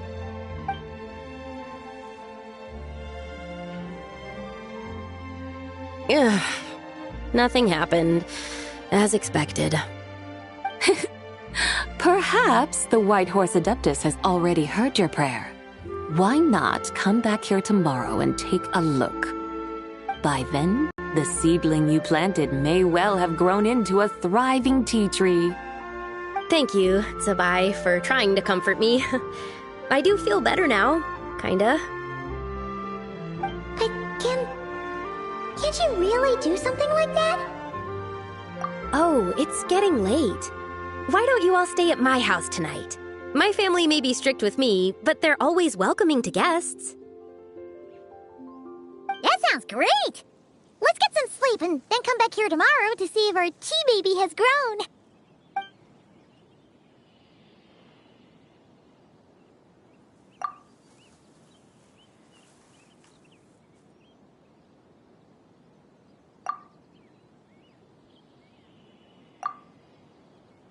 Oh, the tea tree! Whoa! Your tea baby is all grown up! Indeed, it has grown into a mature tea tree that can stand tall in the face of wind and rain. How is this possible? It must be the work of the White Horse Adeptus. Her prayer must have moved her. Are you sure? Perhaps she heard your prayer and chose to answer the call. She once saved my great-great-great-great-great-grandmother. This time, she saved me. That's incredible! Your family must be blessed by the White Horse Adeptus. I guess so. I need to tell everyone the news right away. They'd better. Since this is the will of the White Horse Adeptus, I don't see how they could object. Go. And if you run into any more trouble, call out to the White Horse Adeptus just like yesterday. Thank you so much. Paimon really thought you were going to use Adeptal energy to make the tea baby grow, Zavai. When an Adeptus exerts effort, consuming their energy, is that not using Adeptal energy?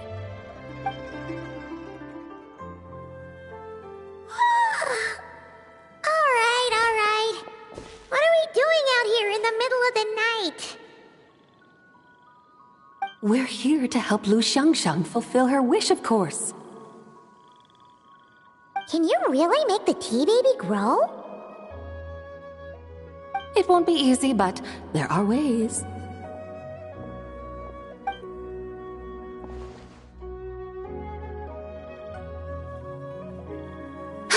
There, it's grown. Hey! You just transplanted a tea tree from over there!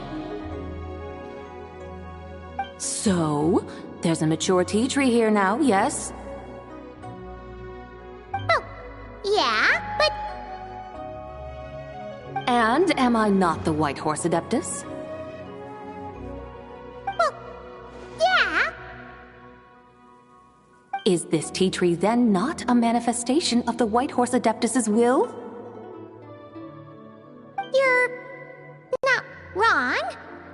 But again, there's something not quite right about this. Maybe this will become another mystical Adepti tale recorded in their family history. That would be marvelous. Paimon thinks so too. Hey, Traveler! Sabai seems to be doing much better now, don't you think?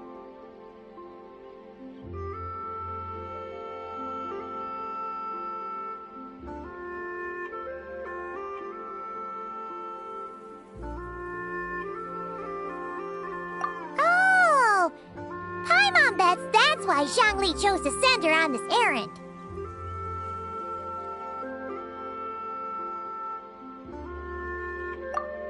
That's a great idea! We've already shown her Liyue Harbor, Yulong Wharf, and Xiaoying Village. How about we head to Qingce Village next? Qingce. That name sounds familiar. The scenery there is really beautiful. Pretty, too. It's the perfect sightseeing spot. How about we show you around? I must say, I have been mightily impressed by the mountains and waters of Liyue. Please lead the way, my dutiful guides. Alright, let's go!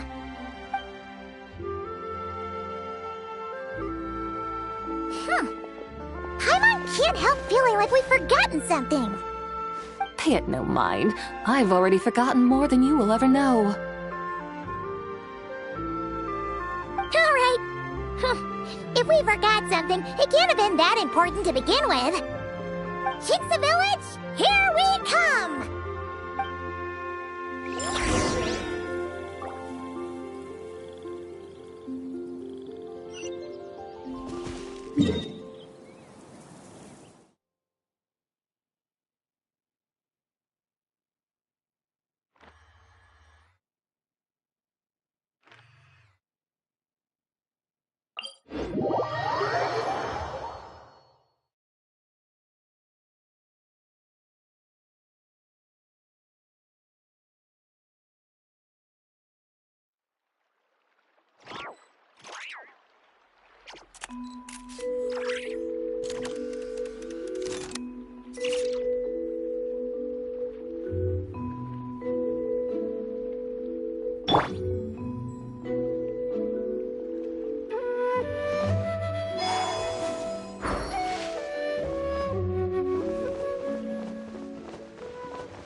We should plant cucumbers. We should plant canolas. We should plant cucumbers. They're easy to sow. We should plant canolas. The flowers are pretty. What are you arguing about, little ones? We're deciding what to plant in our field once Lantern Rite is over. Yeah. Dad gave us a small plot of land to grow our own crops. He said we can keep all the more we get from selling them. We should plant cucumbers, right? Dad plants cucumbers every year. We should plant canolas. We can press the seeds for oil. It smells good and sells for a good price. Ah, an agricultural debate. This should be easy to sort out. Granny, are you a farmer? Could you tell us what to do? Granny? What did you just call me, you rapscallion? Oh no, her eyes are gonna turn red again. It's just, my granny smells really nice, and you smell nice too, so... Sorry. How about we call you Auntie instead? Auntie? Oh, all right. Big sis Zubai, can you help us decide whether we should grow cucumbers or canolas in our field? You little rascals. Using priceless land like this just for cucumbers and canolas? What a waste of heaven's gifts! Huh? What should we plant instead? With the coming of spring, when all things awaken, the field should be sown with the 5 grains. What are those? The 5 grains are life's staples, the heart of the people's table. I notice the people here mostly eat rice, so that is where you should begin. Based on the local climate and soil, seedlings planted in mid to late spring should produce mature grain within 2 or 3 months. When autumn comes, you can plant a second crop, with time still to harvest it before the first frost. The rice you harvest can be sold at market or kept in your stores. It's a far better choice than cucumbers or canolas. Oh, but Big Sister Zubai, I like canolas. That's no issue. It is unsuitable for continuous cropping in any case. You can rotate it with rice to maximize your yields. After the second rice harvest, around wintertime will be the perfect opportunity to sow their seeds. And when they mature in mid to late spring, you shall be just in time to sow the first rice crop of the year in turn. This way, your field will sustain balance, rice and canola in a harmonious cycle. Wow! That means we'll have crops to harvest all year round! Wait a minute! If rice and canola take up the whole year, what about my cucumbers? A firefly dares rival the brilliance of the moon? In what twisted universe should cucumbers vie for land with rice? Big Sis Tsubai! You're going to hurt Lil Lee's feelings! Auntie hates cucumbers!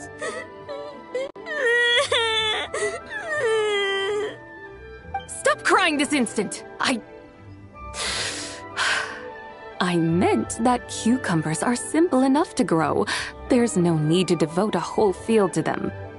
Just find an empty corner of your yard, scatter some cucumber seeds in the earth, and before you know it, you'll have a thriving patch of vines. Cucumbers delight in sunlight and moisture, but they suffer in cold weather. If you wish to plant them this early in the year, you should make sure they're protected from frost.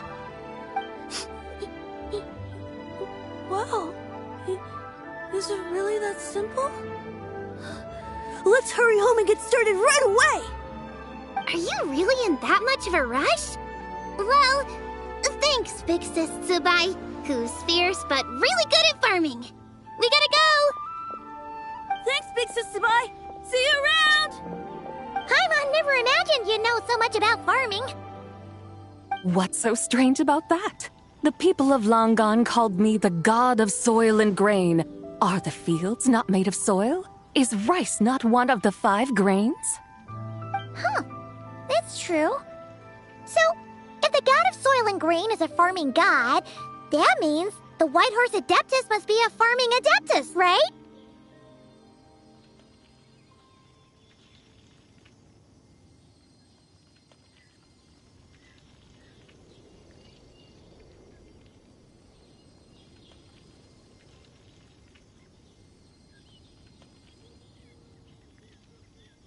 Of course, the god of farming is down to earth. Mind your tongue, impertinent child. How dare you diminish the lofty bearing of an adeptus? Hey! You're the one who said the god of soil and grain is all about farming. Enough! It's time for us to take to the skies once more. Join me now. Witness the majesty of mountain, water, and field, and broaden your horizons.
pleasant surprise, right?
You keep them.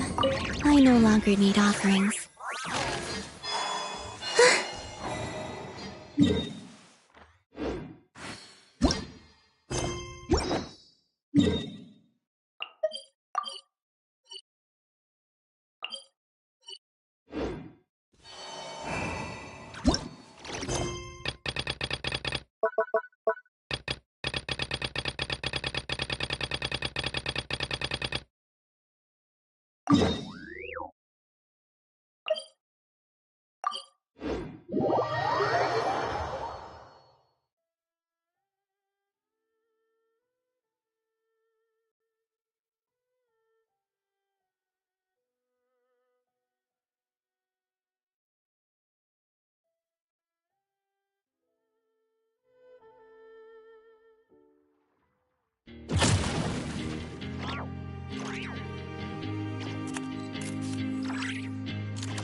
I don't sing for anyone in particular.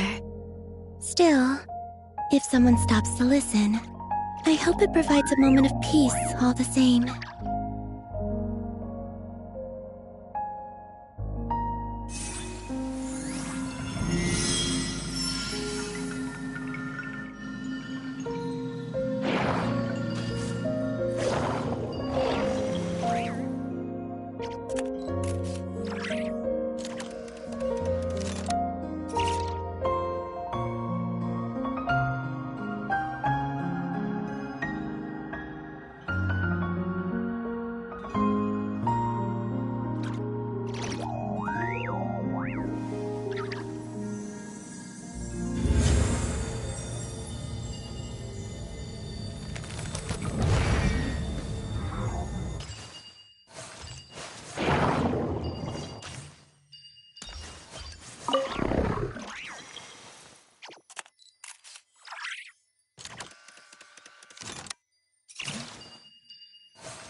Would you like to go moon gazing? You can sit in my rocking chair and admire the view. Or we could go to the moon and gaze down at that. Whatever you prefer.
You keep them. I no longer need offerings.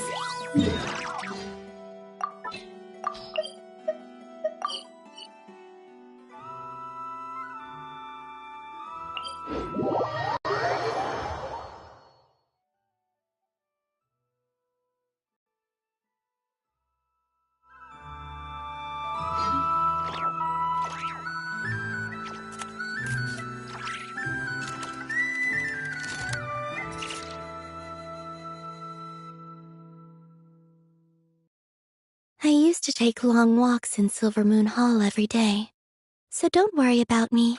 I can keep up.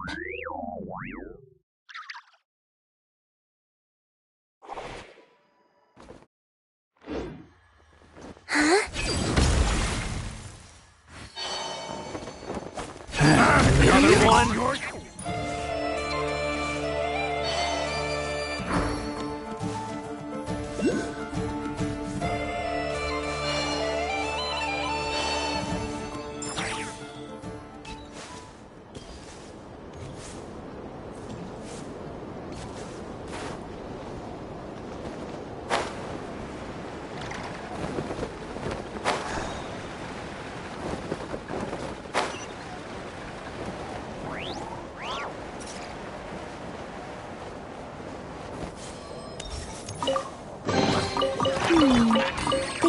from home too.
They call this a pleasant surprise, right?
A moonlit night for all.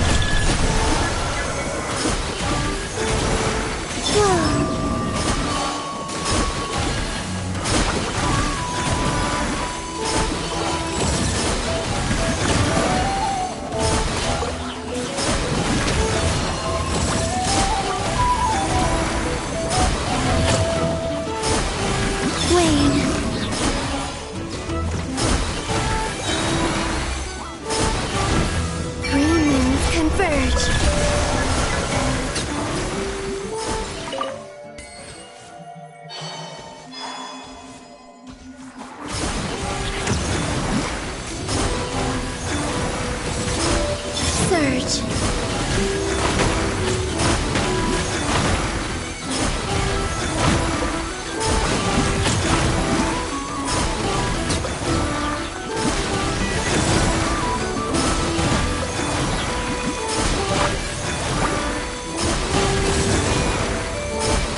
no longer need offerings.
Would you like to go moon gazing? You can sit in my rocking chair and admire the view. Or we could go to the moon and gaze down at Tevat. Whatever you prefer.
I used to take long walks in Silver Moon Hall every day, so don't worry about me.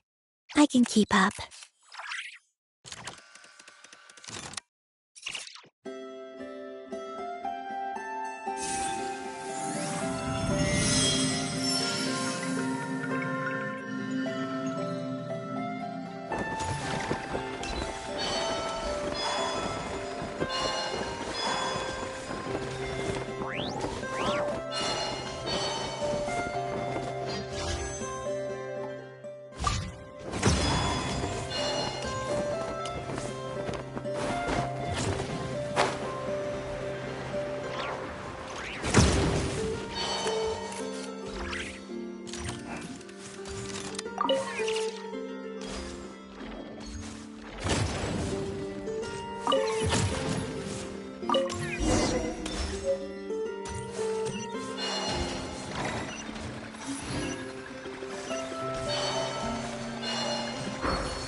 I don't sing for anyone in particular.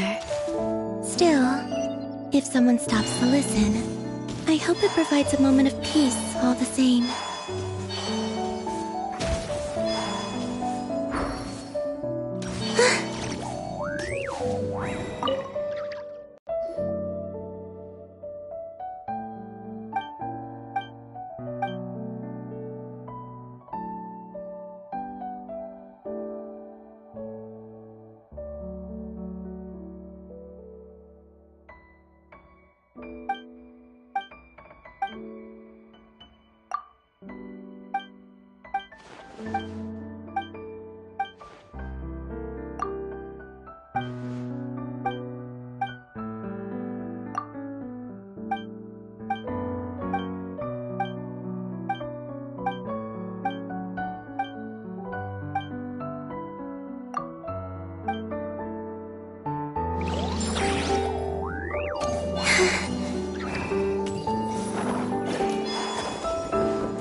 Ready for our duel?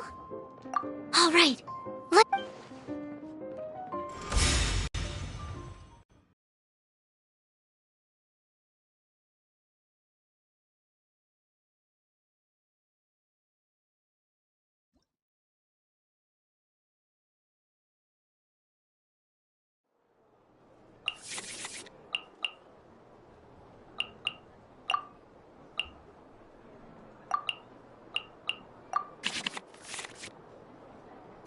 the adventure challenge you tried previously, duels are true in a duel. At the same...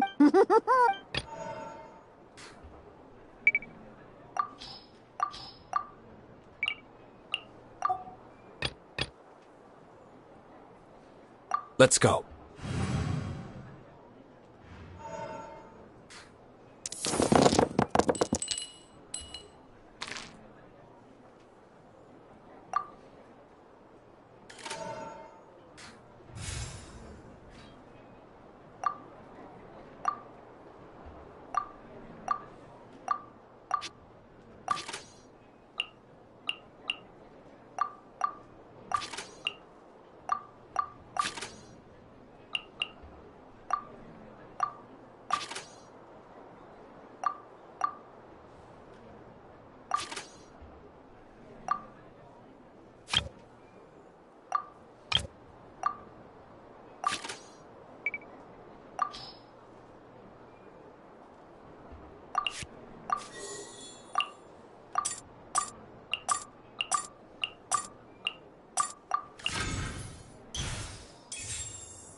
This will be interesting.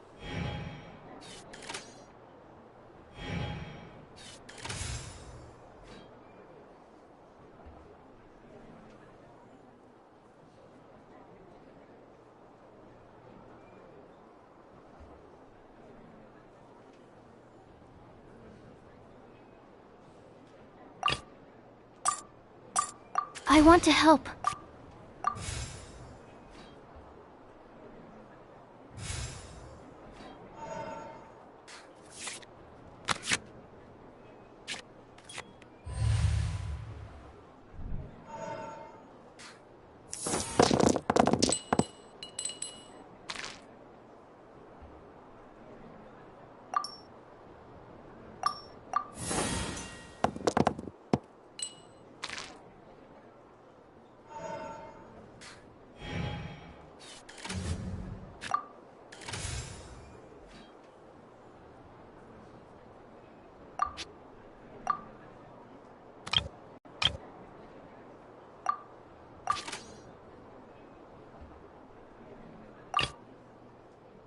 Let's finish this, swiftly.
This will be interesting.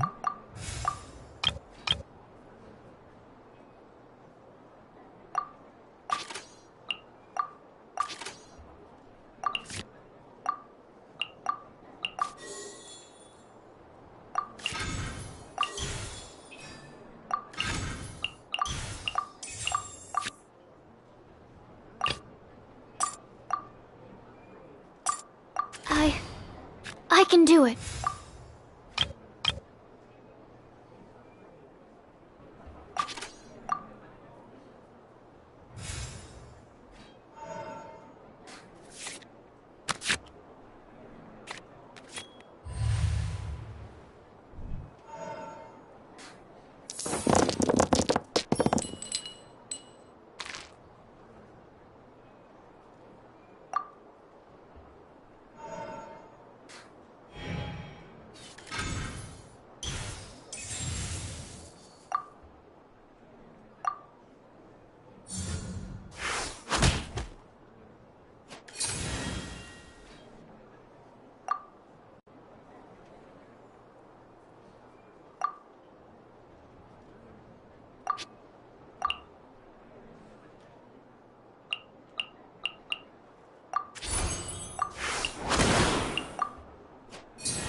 There can be no Darn. I didn't factor that into the equation.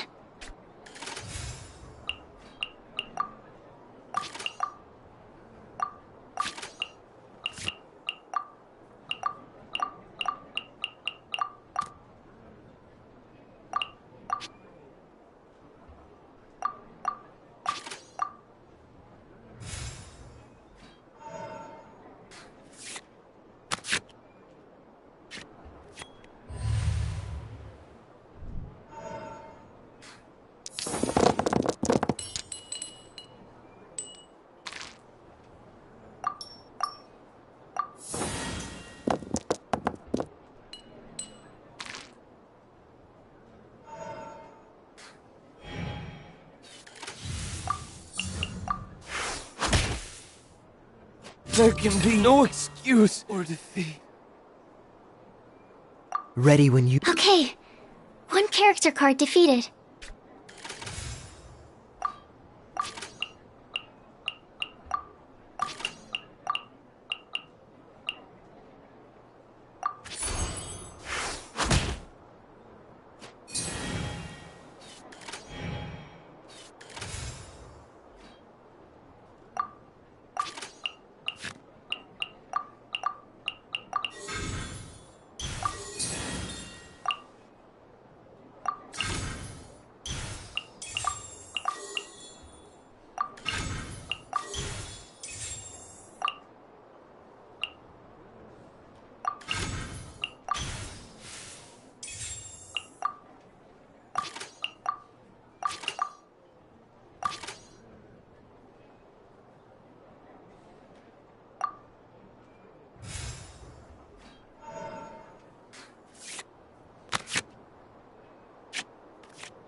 This moment will be frozen in time.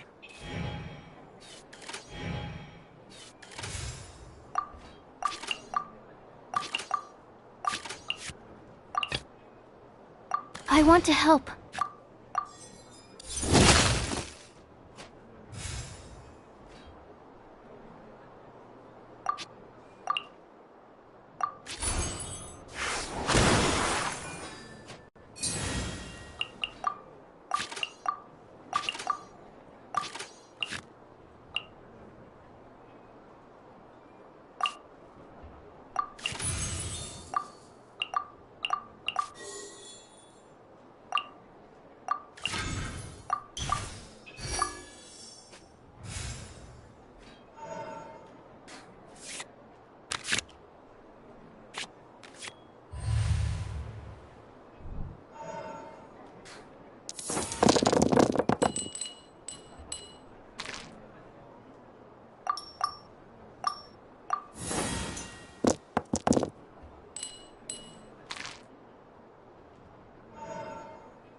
Dynamo hypostasis simulation!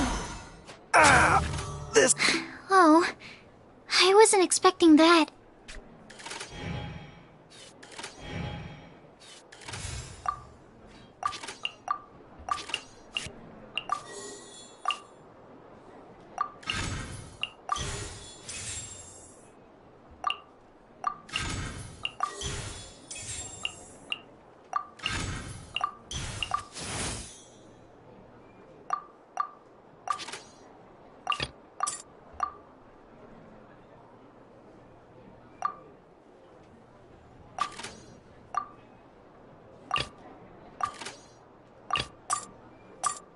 This will be interesting.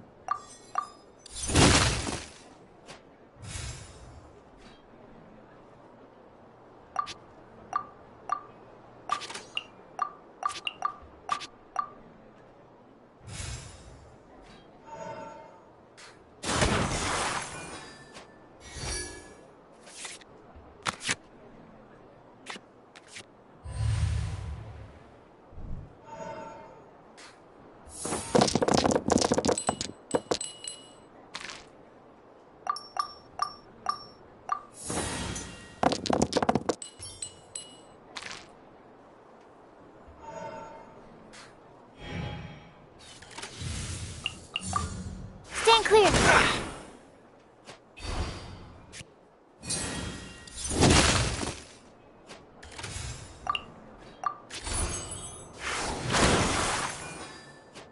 My research has failed.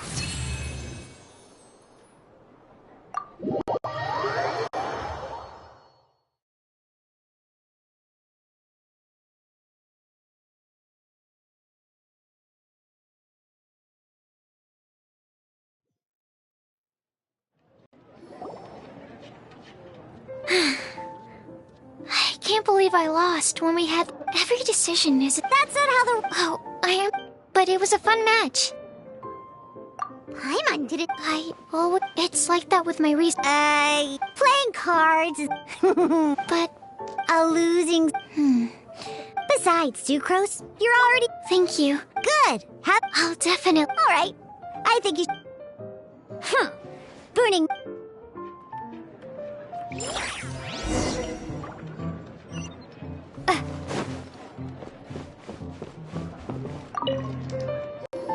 I see.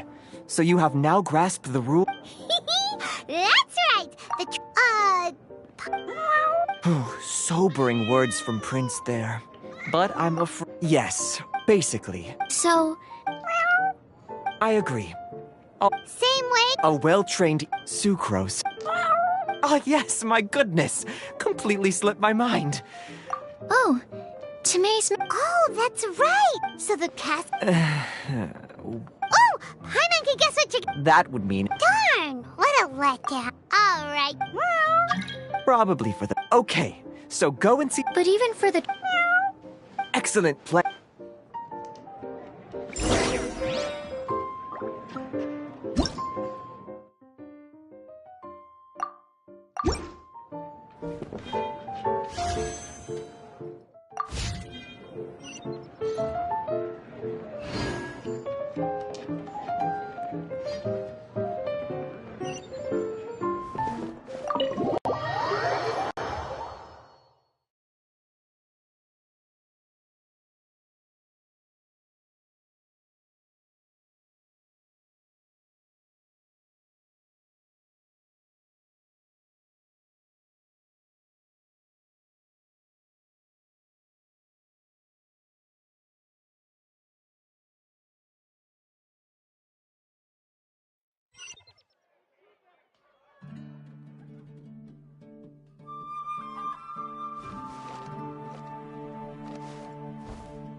Hello?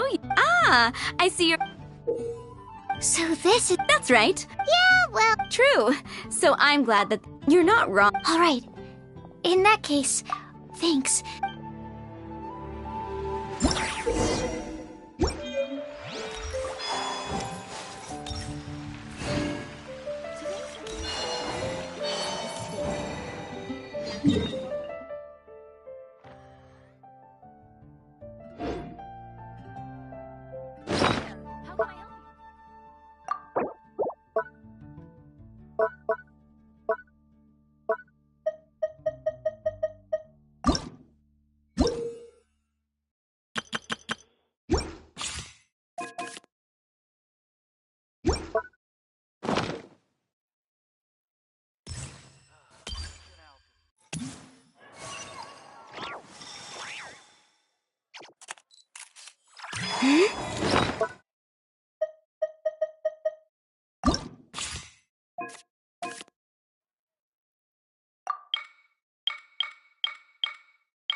Haven't you heard?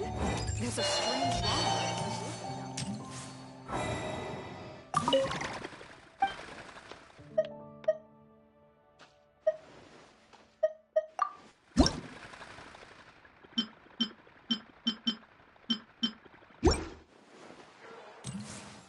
Welcome. How can I help you?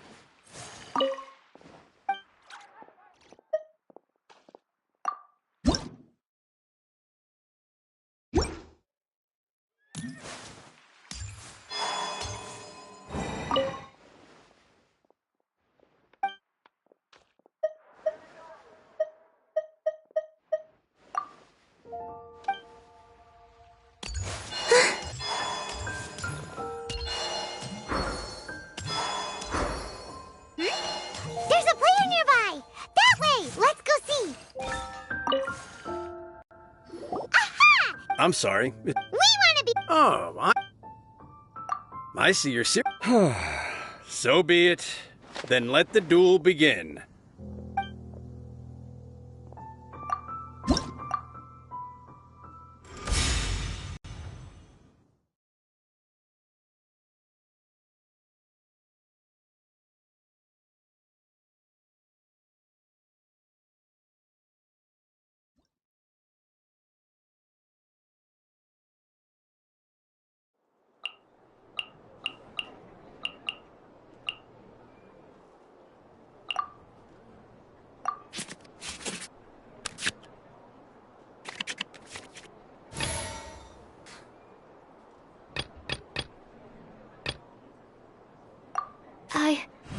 I can do it.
This will be interesting.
Cool it!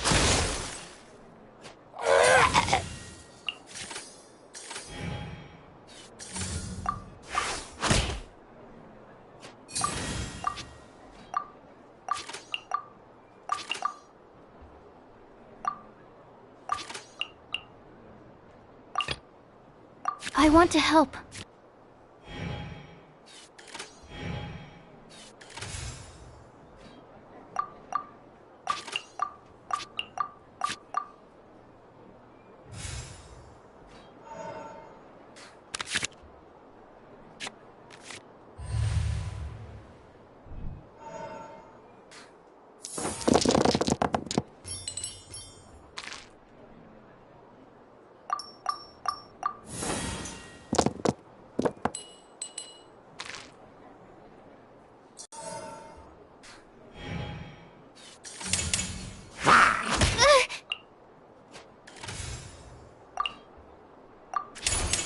Enhanced Animal Module 75!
Let's play a... We did it! Now we have 2 victories under our belt!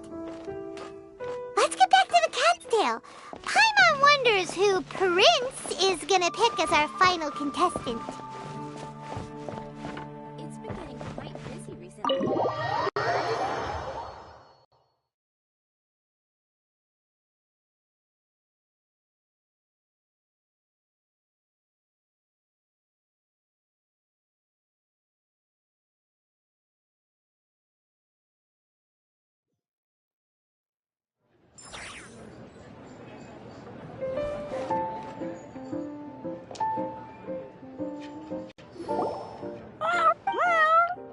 Not just Prince. She won't lose to them, whoever it is. Right, Traveler? What ho, fellow boy.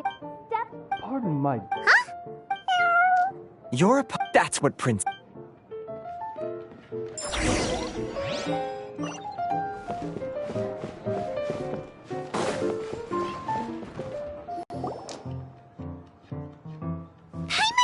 Who else but the Prinzessin?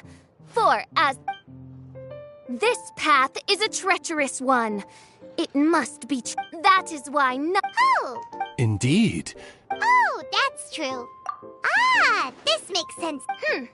The... Mein Fräulein. So there's a... Indeed. Mein Fräulein. What say you, Outlander? Do you wish to make an enemy of me, the Prinzessin of Ertelung, who... Then I...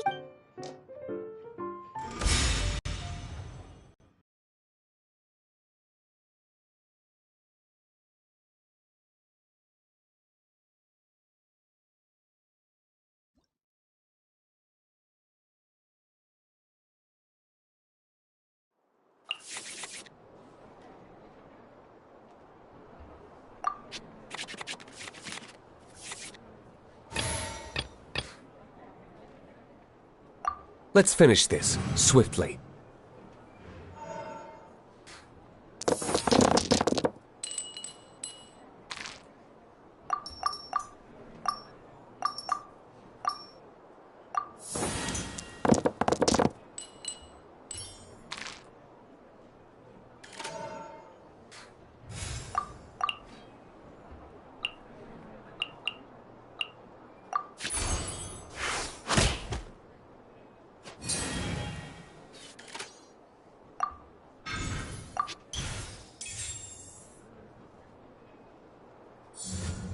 by royal decree.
Ready when you are. Cool it!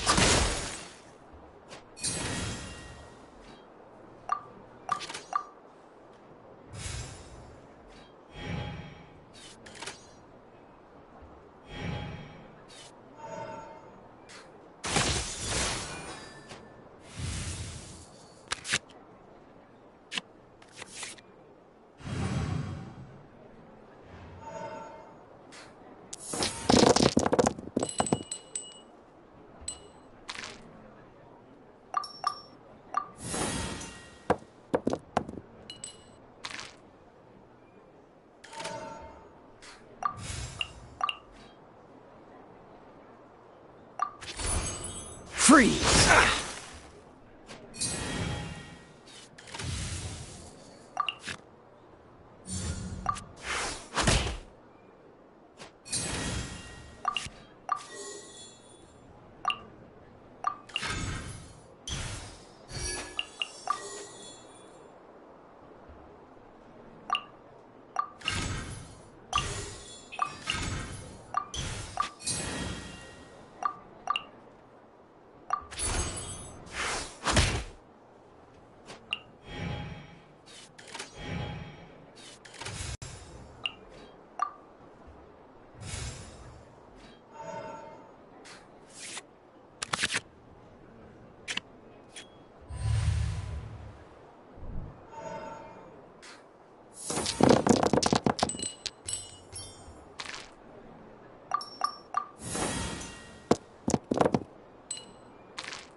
Dodge this!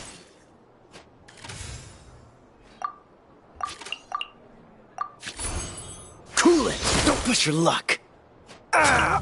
This is but a small sacrifice necessary to achieve ultimate victory!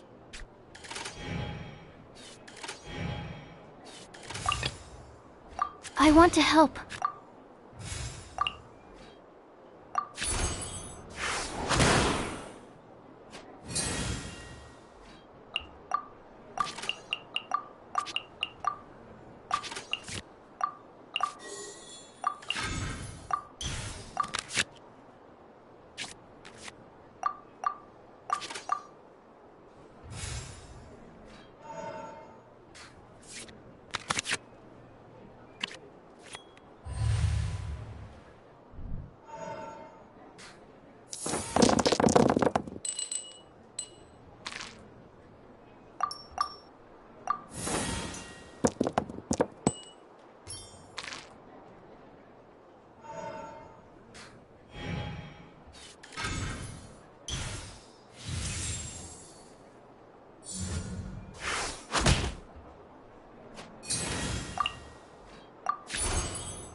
Let's go.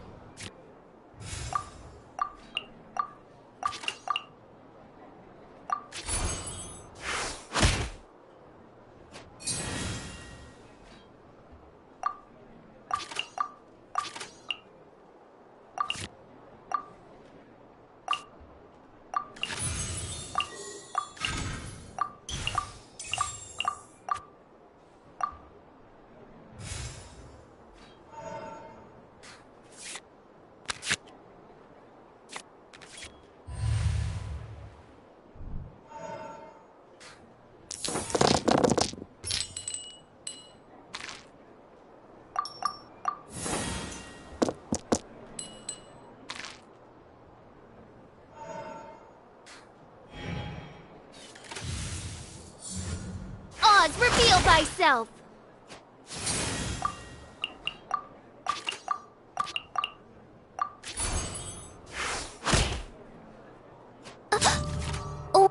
What happened? Oz, with lightning twixt upper and lower mandible, strike thy pointy beak into this obstacle and remove it from my path!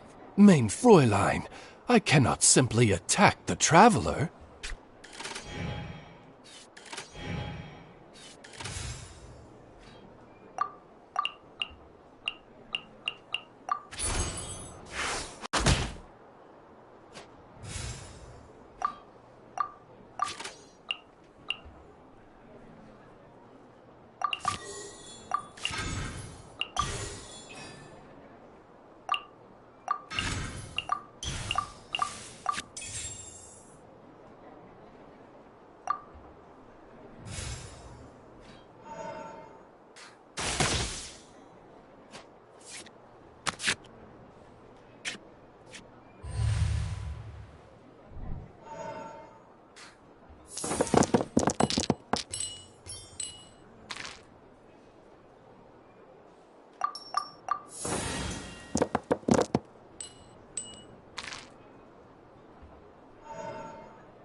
There can be no excuse. Ha ha ha! Now see what happens to those who dare defy the Prinzessin!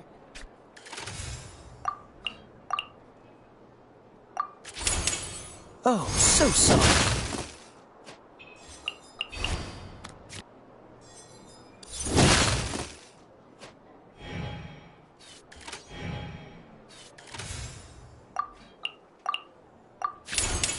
Swirl, Mark 2!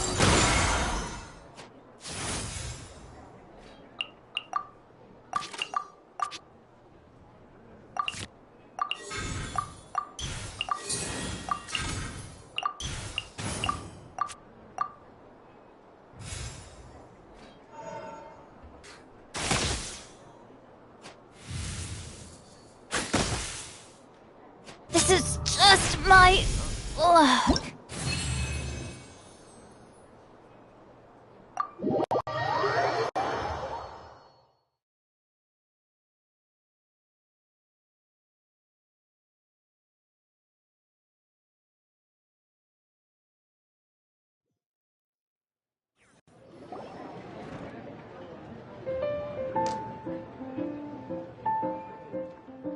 Traveler. What a Congratulations! You've won 3... Yeah! Yep. I've... Nice!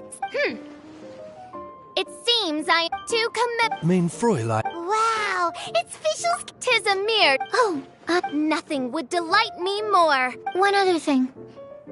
Probably not. Oh, let's go get our... With 3 electro dice, I summon my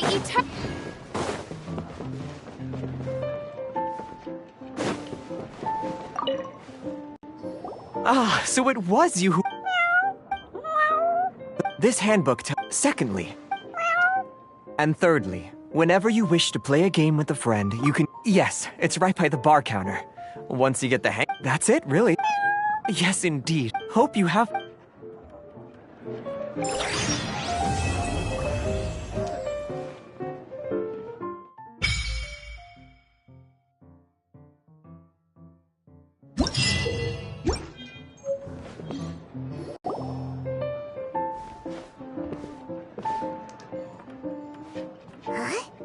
There's a strange new customer. Look! It's a huge fish. Excuse me, Well, hey. That's because... So, how come you came... As curious... What reason is... And if I am guessing correct... Well, there's just... That way, you will be... Wow! But... She was quite in... Huh. Anyway, it's right then. Okay. Wow! You know, I have a feeling that we will meet over to you. Now you can invite friends to duel with you in this room wherever in the world they are. Oh, and I hope you will...